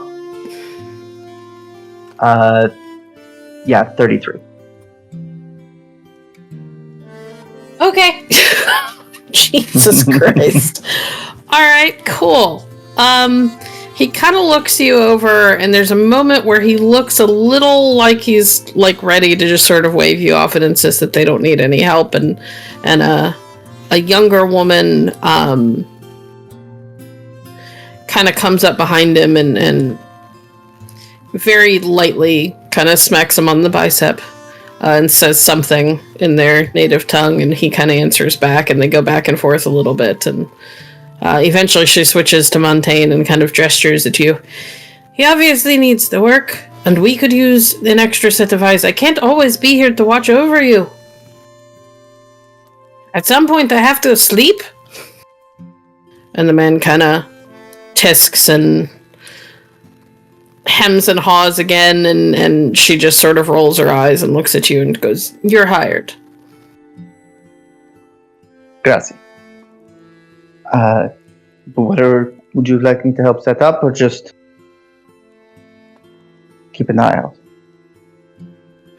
Could always use an extra set of hands, and I'm not sure that we really need protection. And he sort of glares at the woman, but she just sort of, waves him off, and disappears back behind the booth, and you could hear her like moving around. It sounds like she's probably pulling out stuff.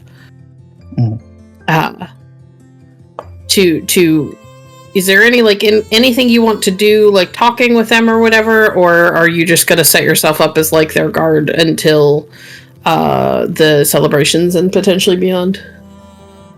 Yeah, I'm just gonna hang out, chat and get to know them a little bit. But for the most part, I've got 3 days until this chateau party. Okay. Cool. You learn over time that they are a family business. His name is Arvid. Arvid. And the woman's name is Åsa. Arvid and Åsa. They are friends, couple, business partners. She would prefer that they be business partners, but you learn after a time that they are married.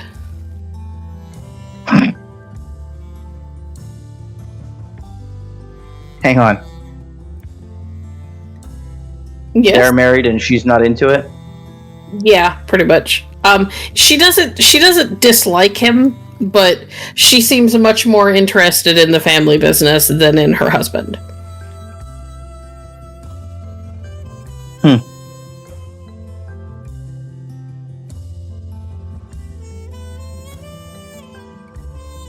Interesting. Okay.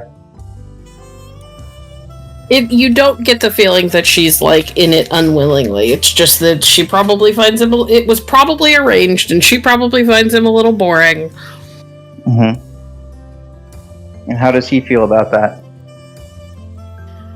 He's very wrapped up in the economy. He's very focused on the money. He's just seems kind of almost amused by the whole thing. A little bored, a little amused. And when she gets kind of uppity, he just sort of, rolls his eyes and grumbles and goes along with what she tells him to go along with. But you get the feeling that he probably adores the hell out of her.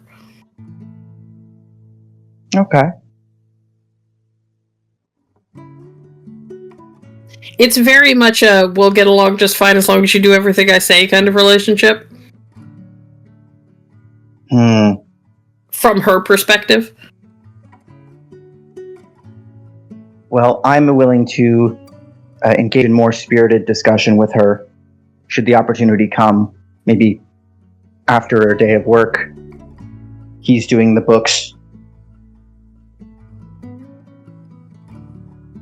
Yeah, she's happy to have a conversation with you. She seems relieved to have someone other than him to talk to. And during the conversation, she kind of explains that it's not that he's a bad man. It's just that they've been like each other's only company for weeks because of all the travel. And she's just so desperate to spend time with other people. Absolutely. He's a good man, but he's kind of a bore. Is effectively what you get from her.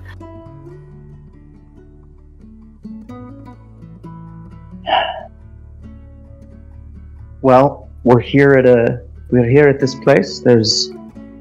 I believe there's a stall over there with a bit of a libation.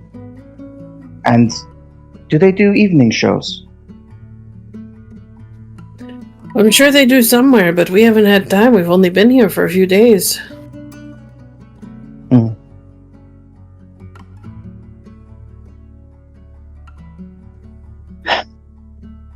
Now comes the part in a role player's life where he decides whether or not he's going to flirt with the married lady. Oh, you poor thing. How many times has this happened in my games with you? No, I think I'm just going to be, I'm an intense young man. and we're having serious conversations. And if she finds my passion attractive, well, this has happened. Okay. So you were not trying to sweep her off her feet. Correct. But you're not trying. Also correct. Okay. Cool. How do I want to do this? What do I want you to roll? I mean, this sounds like a panache and socializing to me. If you hit a 15, you will keep her entertained, but not get her too involved. Mm-hmm. Actually, no. If you hit a 15, you get her very, very interested, and she is sure that you are into her. If you can manage a 20, you keep her entertained, but don't lead her on. Higher roll, better result. Correct. Lower roll, more chaos. Correct. And we're going panache plus Socializing. socializing. 4 keep 3.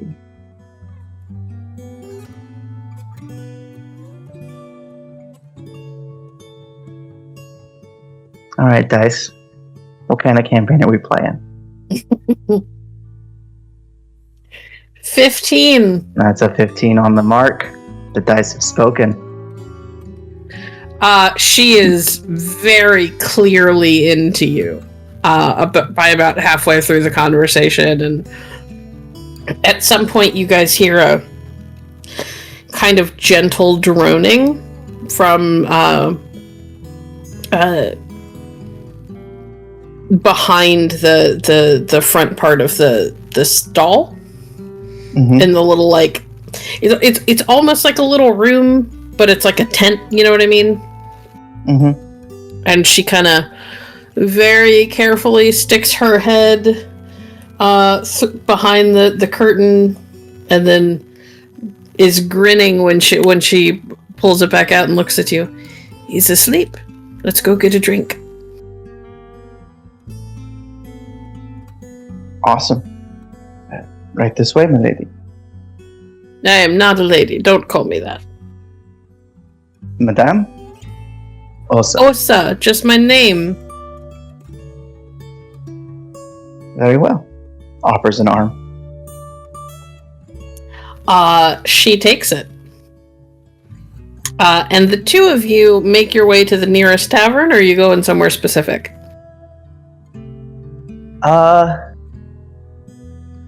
Yeah, nowhere specific. You could go back to your place if you wanted. Well, now that you mention it, sure. Excellent. Halfway across the city, back to the Arrow and the Loon, with another man's wife. Fantastic. Alright. We're gonna make this an extended roll. I want to see how well you can hold your drink and whether or not you realize that she's ready to jump your bones. You get very, very tipsy. But you manage to not get completely shit-faced. Osa, on the other hand, is she's a little less, let's say, heavy-handed with her own drinking. She's got plenty of money, so she makes sure that the two of you always have your tankards full, but she does not drink quite as much as you do. However, she is very, very tipsy, very warm, very flirty. She's kind of leaning into you a lot. When music starts getting played, she pulls you up and wants to dance with you, the whole nine. Like, she is, every signal says go. But you have managed to keep your head the whole time. So, it is up to you what happens next.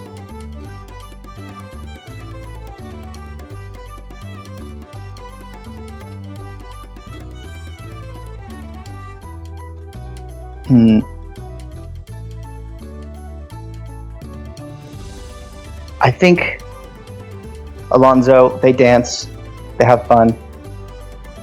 He goes to the bathroom and has that moment of wait, what's happening? Because on the one hand, it's not really wrong. Affections traded between people all the time. Their situation seems sort of like this. And I don't really know how it is in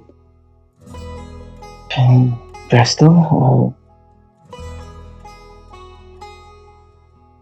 The church doesn't really equality. She can make her own decisions. I'm not taken.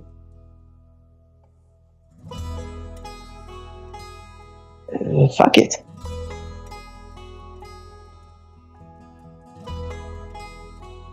And I think that's having come up with zero excuses not to do this, we proceed.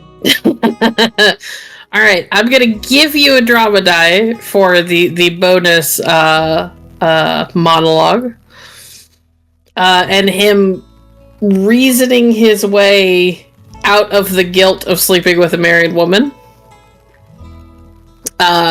When you return to the room after your trip to the bathroom, she you're not sure if she sees the look on your face and knows what's happening, or if she has just made up her own mind, but as soon as you're in the room, she grabs your hand and starts pulling you towards the stairs. And unless you stop it, you two barely make it into your room, before the clothes come off. And we fade to black.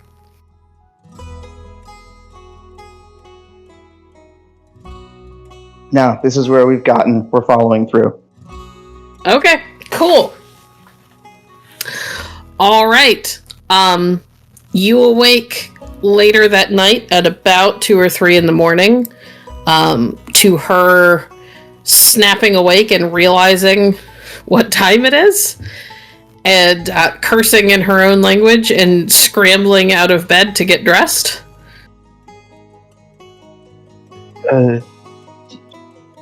We fell asleep. I have to go back. Yes. Shit. She's shoving her feet into her shoes. Her blonde hair is just a mess. So this was bad? Well, the falling asleep was bad, but everything else was wonderful. Oh. I don't know if she's aware of it, but Alonso has no context. This is deeply uncharted territory for him.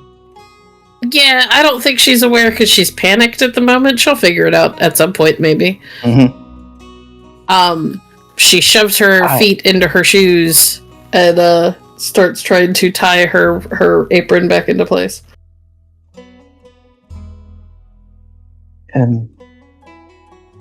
I think there's water in there if you want it. No, I have to get home and, be there when he wakes up in the morning so that, everything is fine. I'll see you when you come to work. Yes. Yes. Yes? Certainly, yes. Good. And she kind of darts over and plants a kiss on your lips, and then as she is pulling her hair back up off her neck, she kind of gives you a little wave as she darts out the door. And this single woman from upper middle class is going to go walk through one of the poorest parts of the city to get back to her husband in the middle of the night. Yeah, there's a moment's pause. And then Alonso sits up and looks down and sees a necklace, a sort of locket, brooch that he's been wearing for a couple of weeks now. And he remembers the dark night when he got it and what happened to its previous owner. Shit. Rapidly dresses and chases after her. Okay. Roll me just a raw finesse roll. DC 15. I want to see if you can get dressed and out the door fast enough.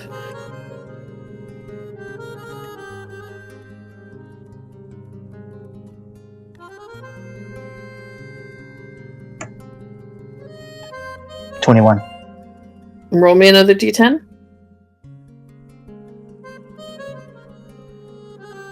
I haven't seen someone roll this many 10s since I was a player at a 7C game.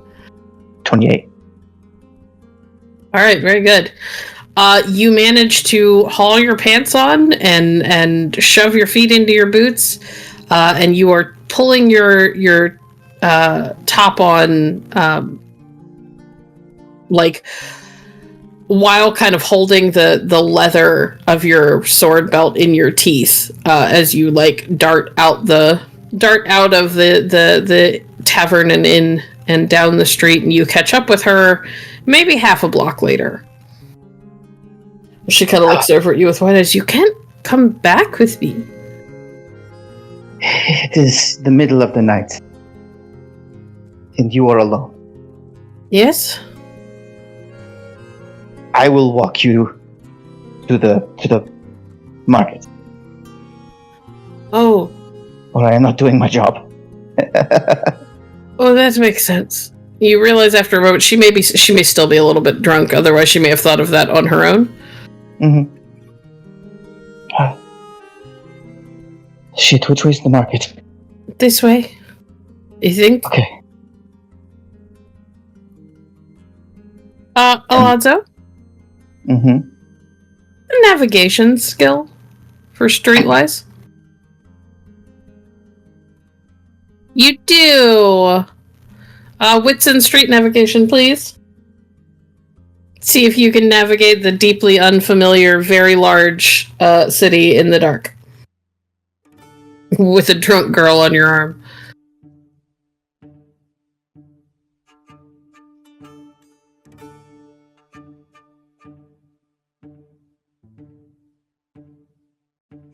$20. Yeah, okay, you manage it. You don't know how, but you're not sure if this is just instinct or desperate need to not end up very dead because you got some dude's wife killed, but you managed to make your way back to the market. At one point you kind of have to brandish your sword a little bit to scare off a thief, but they catch sight of that silver when you kind of toss your cape aside and think better of it and run away. Not this one, friend. Not this one. You guys get to the edge of the market. She gives you a very long, slow kiss to say goodnight. And, still kind of blushing and looking happy, she turns and wanders back to the cart.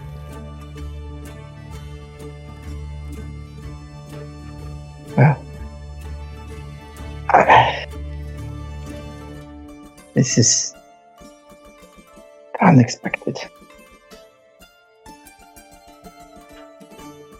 I would like to apologize in advance. I heard thunder in the background. Okay, well, we'll do our best, and if we get cut off, then we get cut off, and we'll pick it up later. It's fine. Okay. There's only the three of us. We can find another time that we're all available. Mm-hmm.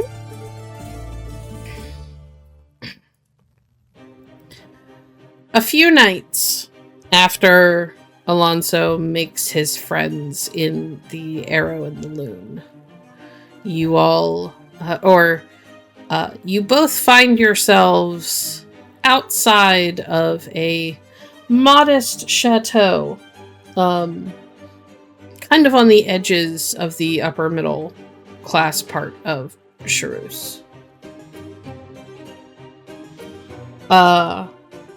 The stonework is clean, but a little worn. The lawn is small but tidy. And all of the lights in the house that you can see from the road, or from the street, are lit.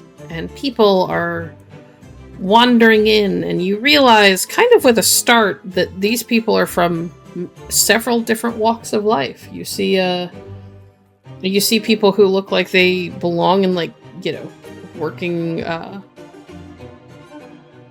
a lower end job, maybe a cobbler's assistant. You see people who are in much nicer clothes that probably belong to, if not like landed gentry, then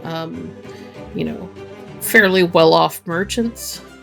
You even see one man get out of a carriage and walk up the front steps in rather opulent clothing. Suggests that he is probably from the nobility itself. Interesting. Alonso, your friends are around you. Who is that man? Which one? I point to the guy who's just decked out in finery. Oh, fuck if I know. He comes to most of these, though. Doesn't give his name. Not that I blame him. Does he have either a badge of guild membership or a swordsman in his service? Make me a straight wits roll.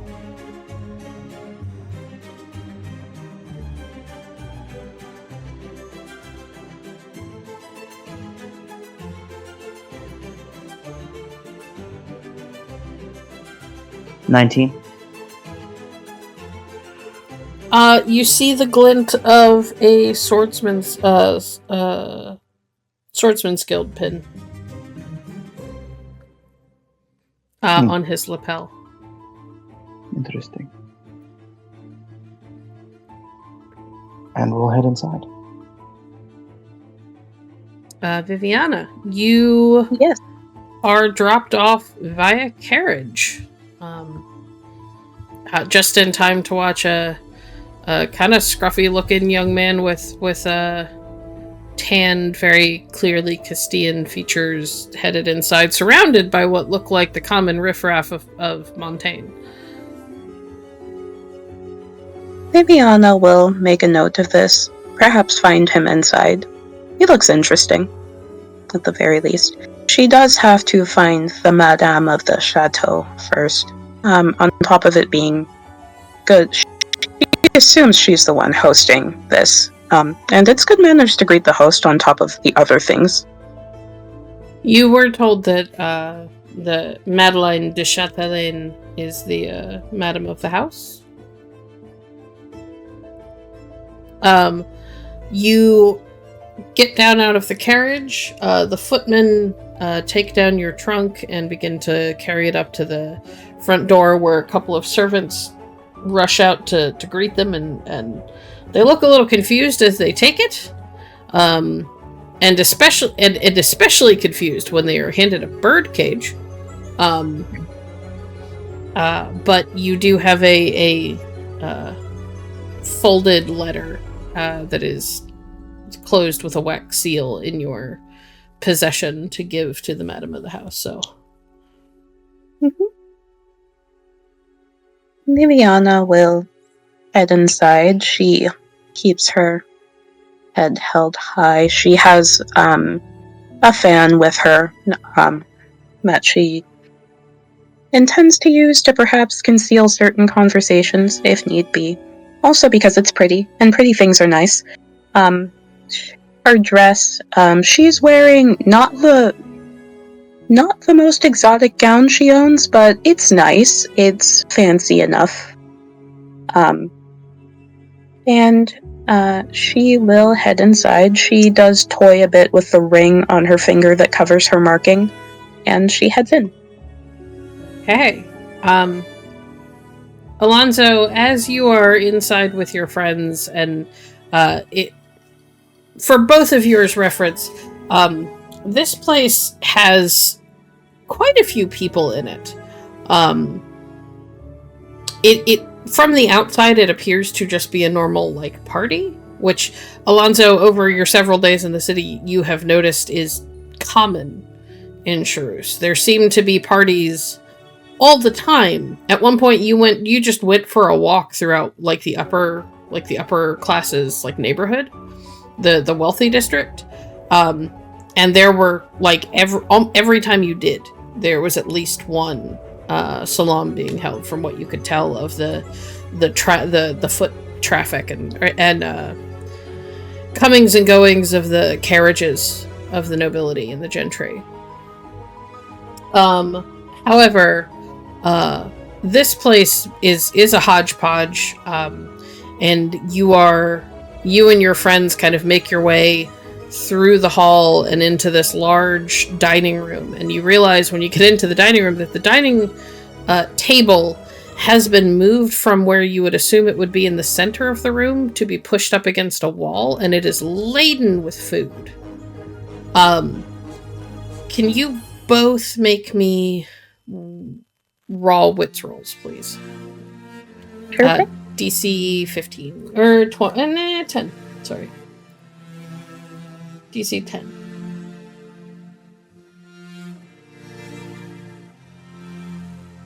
Can I take a raise for interesting info? Sure. I will also take a raise, why not? 23. 19. OT roll a 50-10. You and your never-ending pile of 10s.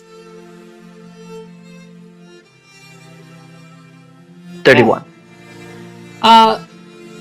Viviana, and I mean, both of you notice as you look at the place and at the spread, the dishes that this food is in are of wildly different qualities and styles. And it takes you a moment, and then you realize that there's a pretty good chance that a lot of this food was brought by different people. Everybody contributed something. Whether that has to do with the economic situation and the fact that even the hostess can't afford a big banquet, or if this is just the style that they prefer to do this in, they are certainly going very potluck with this. For more interesting information, Alonso, you...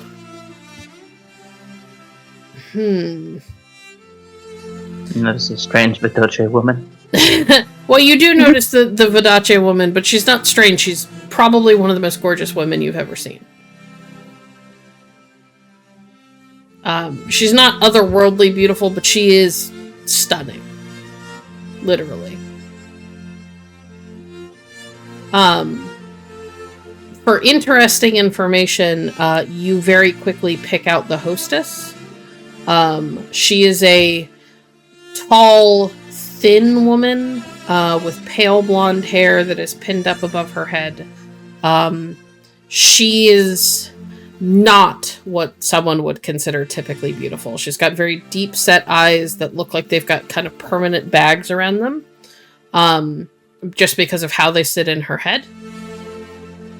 And kind of almost gaunt features. But she is having a spirited debate with the man in the finery, and her eyes are kind of lit up with this excitement and passion that it, from what you have seen, is not common in general, but certainly not common in Charouse.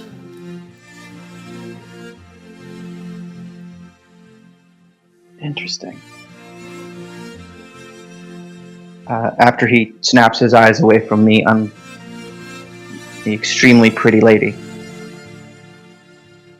observes that and Matthias, Yeah. should we have brought food?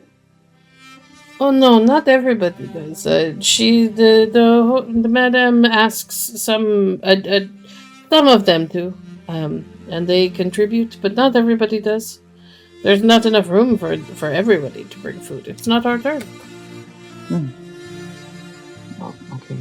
My wife she made the most wonderful biscuit last time.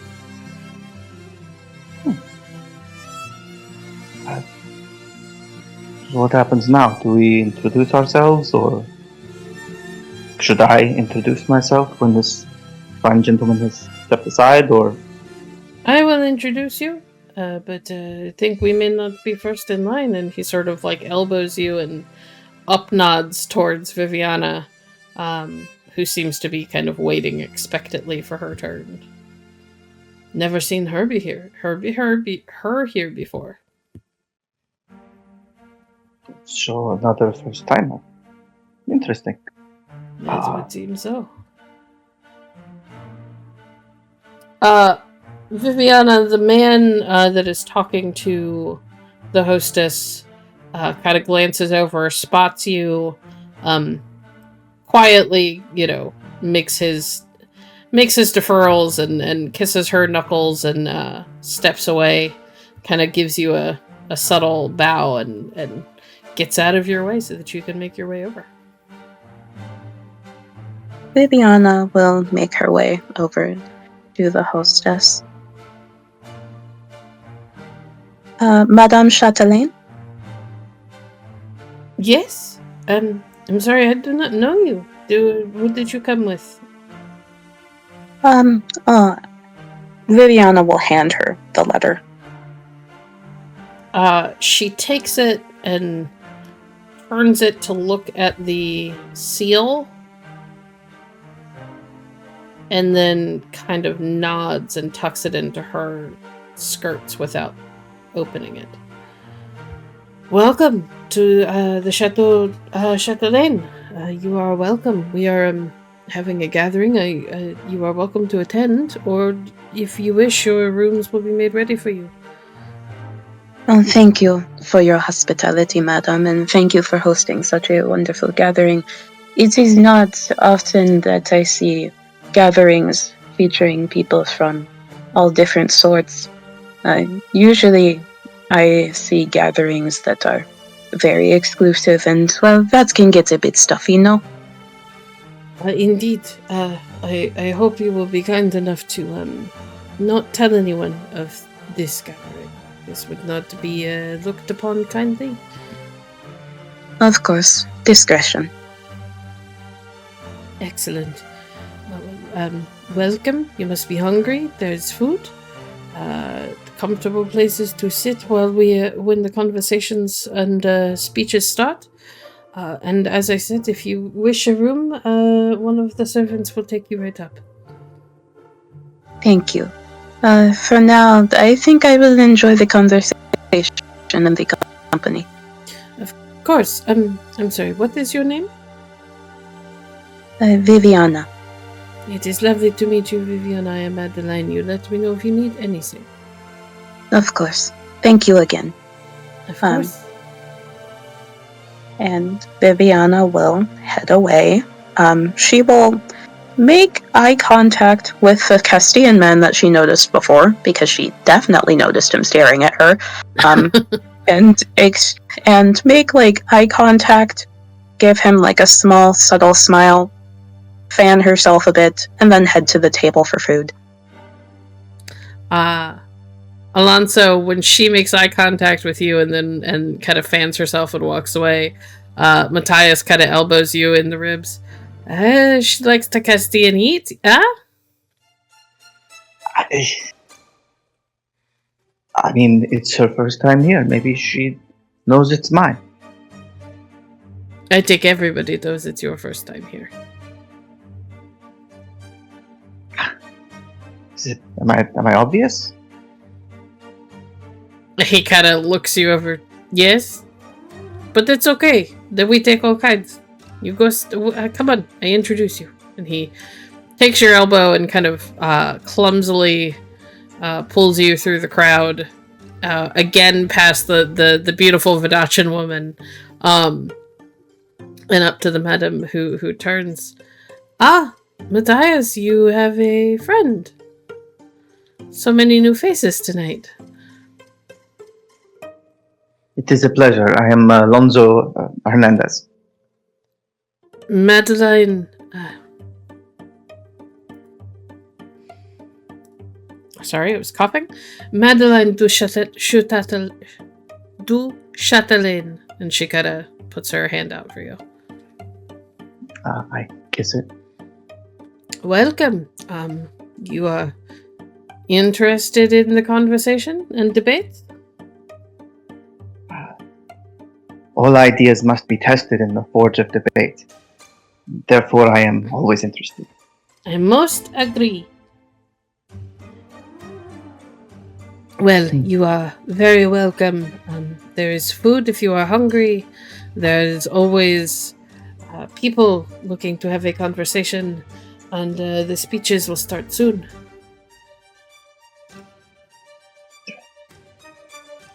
Most gracious. If you have any need of me, I shall... Well, I suppose I shall stick out. She kind of gives you a little smile. You do, but that is not a bad thing. You are not the only one. And she kind of looks over at Viviana. Indeed. Now, if you will forgive me, I have to go make sure that one of my guests is not drinking all of the wine. No, he's right here. And I grin at Matthias. Matthias laughs. You are not truly Montaigne if you do not drink.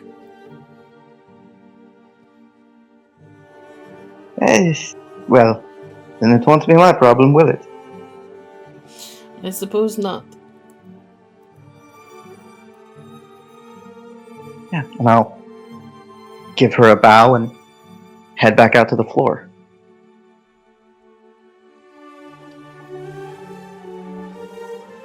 And then I gotta go talk to that girl.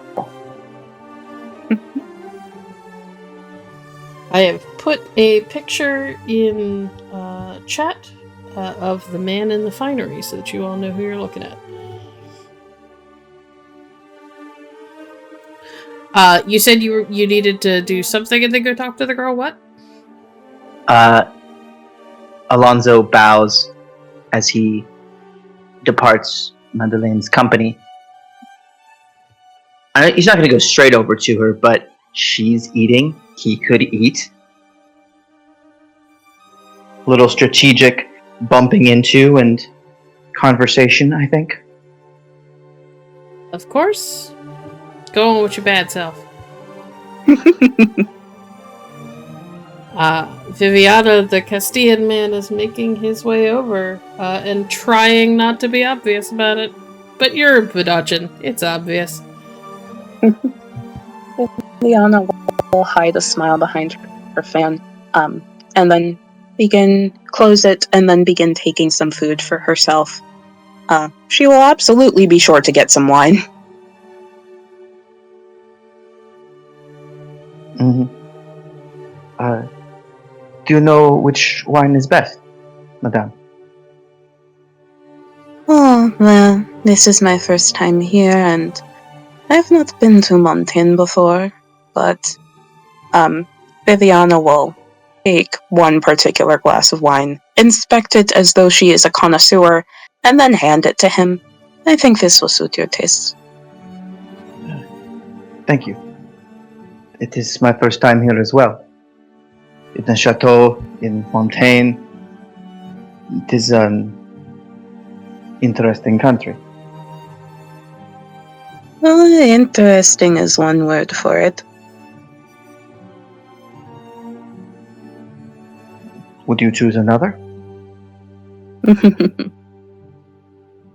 Oh, well, that depends on the exact nature of the company I am in.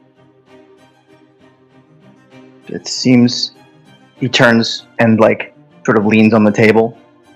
reviewing the room. It seems we are in all sorts of company. Yes. Though you shall find mine tight-lipped. Oh, gracious game master. Yes. How much would Viviana know about the general economic state of Montaigne? Because I know some stuff, but I don't want to meddle. Do you have the politics skill? Knack. Sorry, do you have the politics knack? No.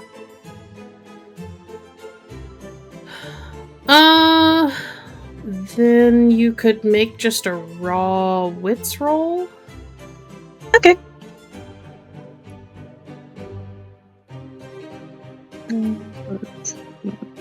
What's the DC? 15. Okay. To have some basic information.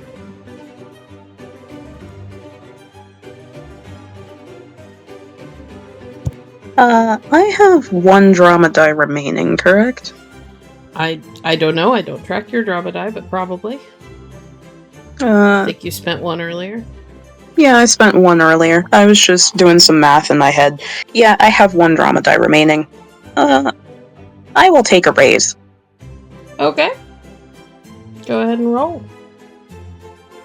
Well, that's a 13, so you need at least a 7 on your drama die. I will spend my drama die. That's a 10. Roll another.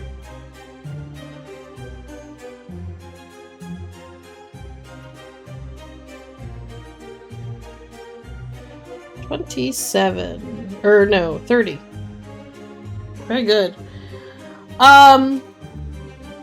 You know that Montaigne... Well, obviously you know that Montaigne is at war. And it doesn't take a genius to know that war tends to be bad for the country as a whole, but worse for those on the bottom. And you have heard that there are whispers of the beginnings of famine.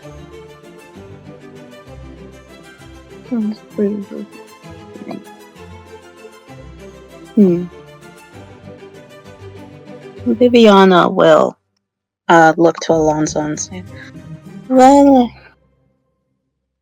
what do you call a country that treats those who have built it up? Because the common man is always the muscle of the country, what keeps it strong.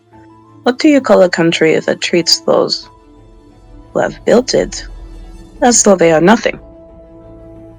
Montaigne. Exactly.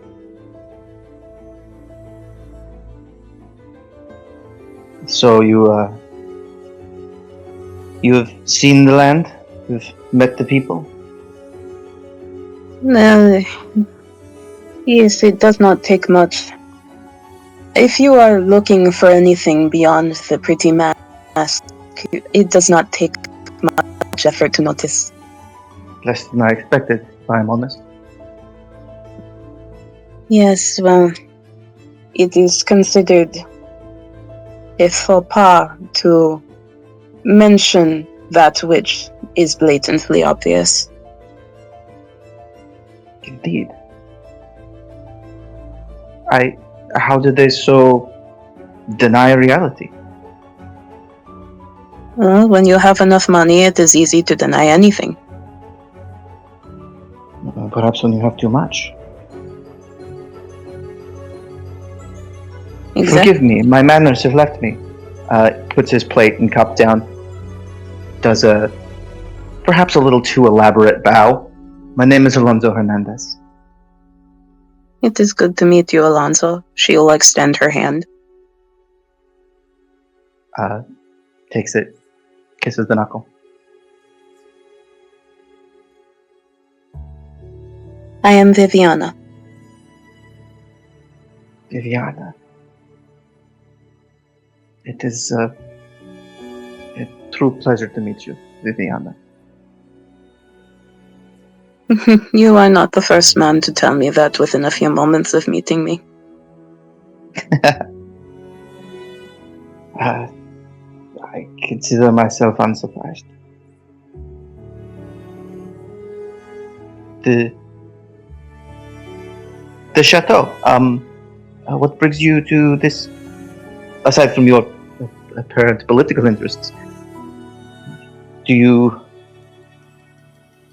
you know someone? You know the lady herself, perhaps? Yes, you could say I know the lady herself. Then perhaps I shall, if so asked. Or tight-lipped, right? Not necessarily tight-lipped. We have friends in common. I am surprised to hear it, but not displeased.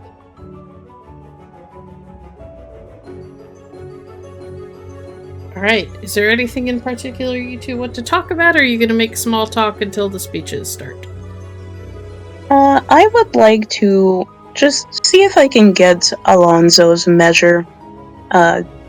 See if I perhaps notice the Swordsman's Guild pin. You are standing directly in front of him. It's not hard to see. It's also not hard to see the hilt of the sword on his hip, or the mangosh that is also sheathed next to it. Okay, good. Noticing that, I think Viviana will just try to ascertain more about his politics, that sort of thing, without making the conversation too terribly heavy-handed. And, add in a bit of seduction, because why not? Excellent. Okay.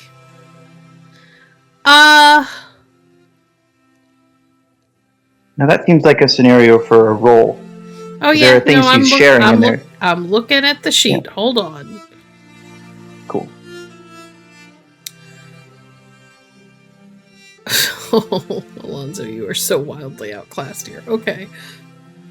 Possible. I would like you both. Well, let's do it this way. Viviana, I would like panache and oratory versus Alonso's wits and cold reading. Mm-hmm. My indomitable will feature gives 2 extra dice to resist social checks.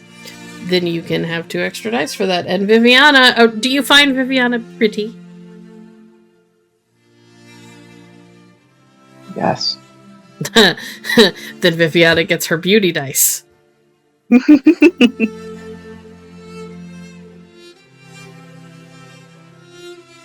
What's the... Oh, is this just a roll-off?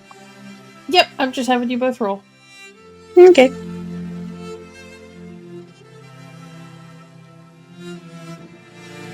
Okay, I'll roll another d10. Good God. Mm-hmm. Okay. OT, would you like to tell Glamour what your general political leanings are? Yeah. Alonso initially is he's here making friends. He's trying to be... I think the initial thing you get is there's a sense of trying to fit in. Seems like everybody here has a problem with the opulence of Montaigne. Alonso dislikes Montaigne. As a Castellan, not overly surprising. But once you get past that, he is cagey about other beliefs. And probably, as a person of Vidoce who has met many people before, you recognize a religious person who's trying not to talk about it. And given this country that you're in, that's not terribly surprising, Viviana. Yeah.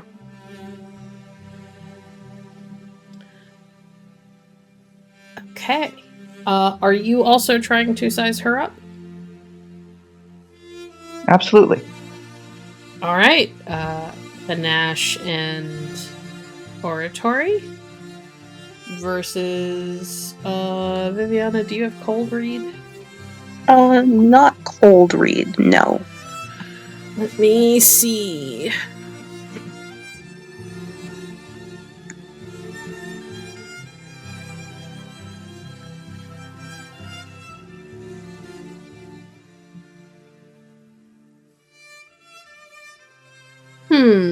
Let's do wits and... This isn't quite what this is for, but let's do wits and sincerity.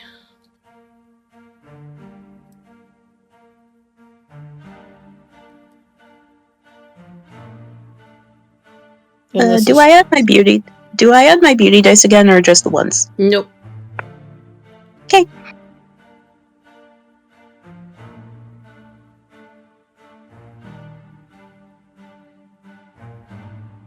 Haha, 27. So you're 25. Right. Do you want to use a drama die? Do you have a drama die to use? No, I believe I have used all of my drama dice. Okay.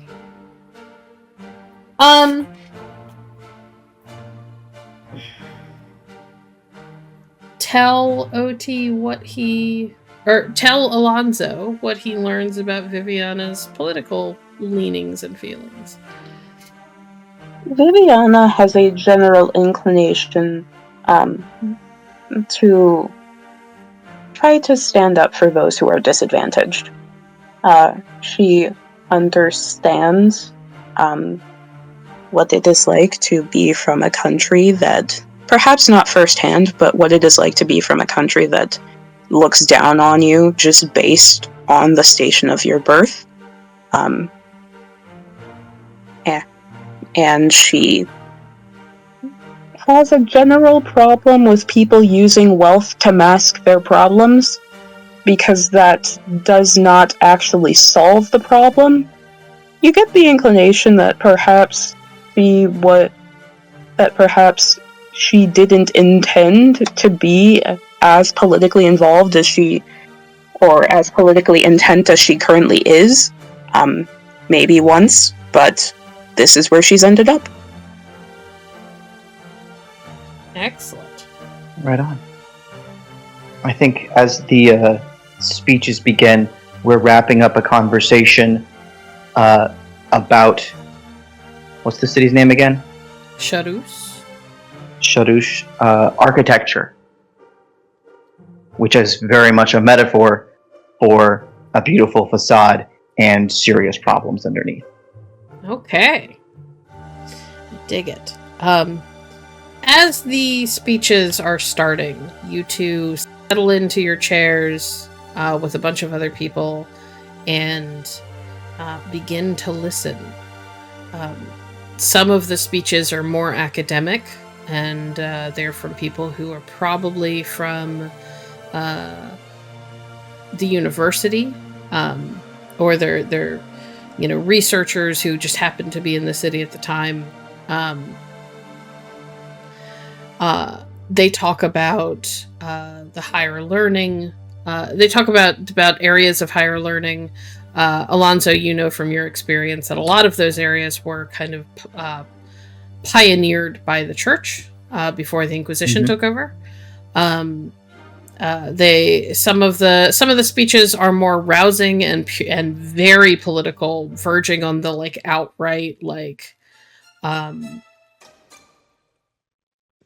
outright revolutionary. We need to do away with the monarchy and have something closer to the old Newman Senate or something like that.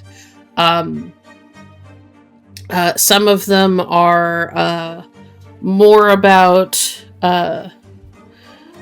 what wealth does to corrupt people, and the fact that the little people are going to have to rise up and take their country back, because otherwise they're just going to be starved into oblivion by the upper class.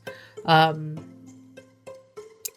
lady of the house at some point stands up and gives a moving and exceptionally well-researched and well-reasoned speech about better treatment for women across like the world as a whole. And the fact that far too many women go forgotten and are forced into secondary and lesser positions in society when there's no reason why they can't contribute just as much as the men do, and why they shouldn't be allowed to have just as much power and influence. She kind of waxes poetic for a little bit, specifically about the Fate Witches in Fadace and the poor treatment that they receive. Not being allowed to read, forced to wear veils and not look people, the fear that everybody has about ever looking them in the eye, that sort of thing. It goes on for hours. It is passionate and spirited, and at times it breaks out into debate where people argue back and forth, but it's never in bad taste or in bad blood. It's just this open sharing of thoughts and ideas. And the challenging of those thoughts and ideas. And eventually the night wraps up with everybody in good spirits, and everybody's blood is up a little bit.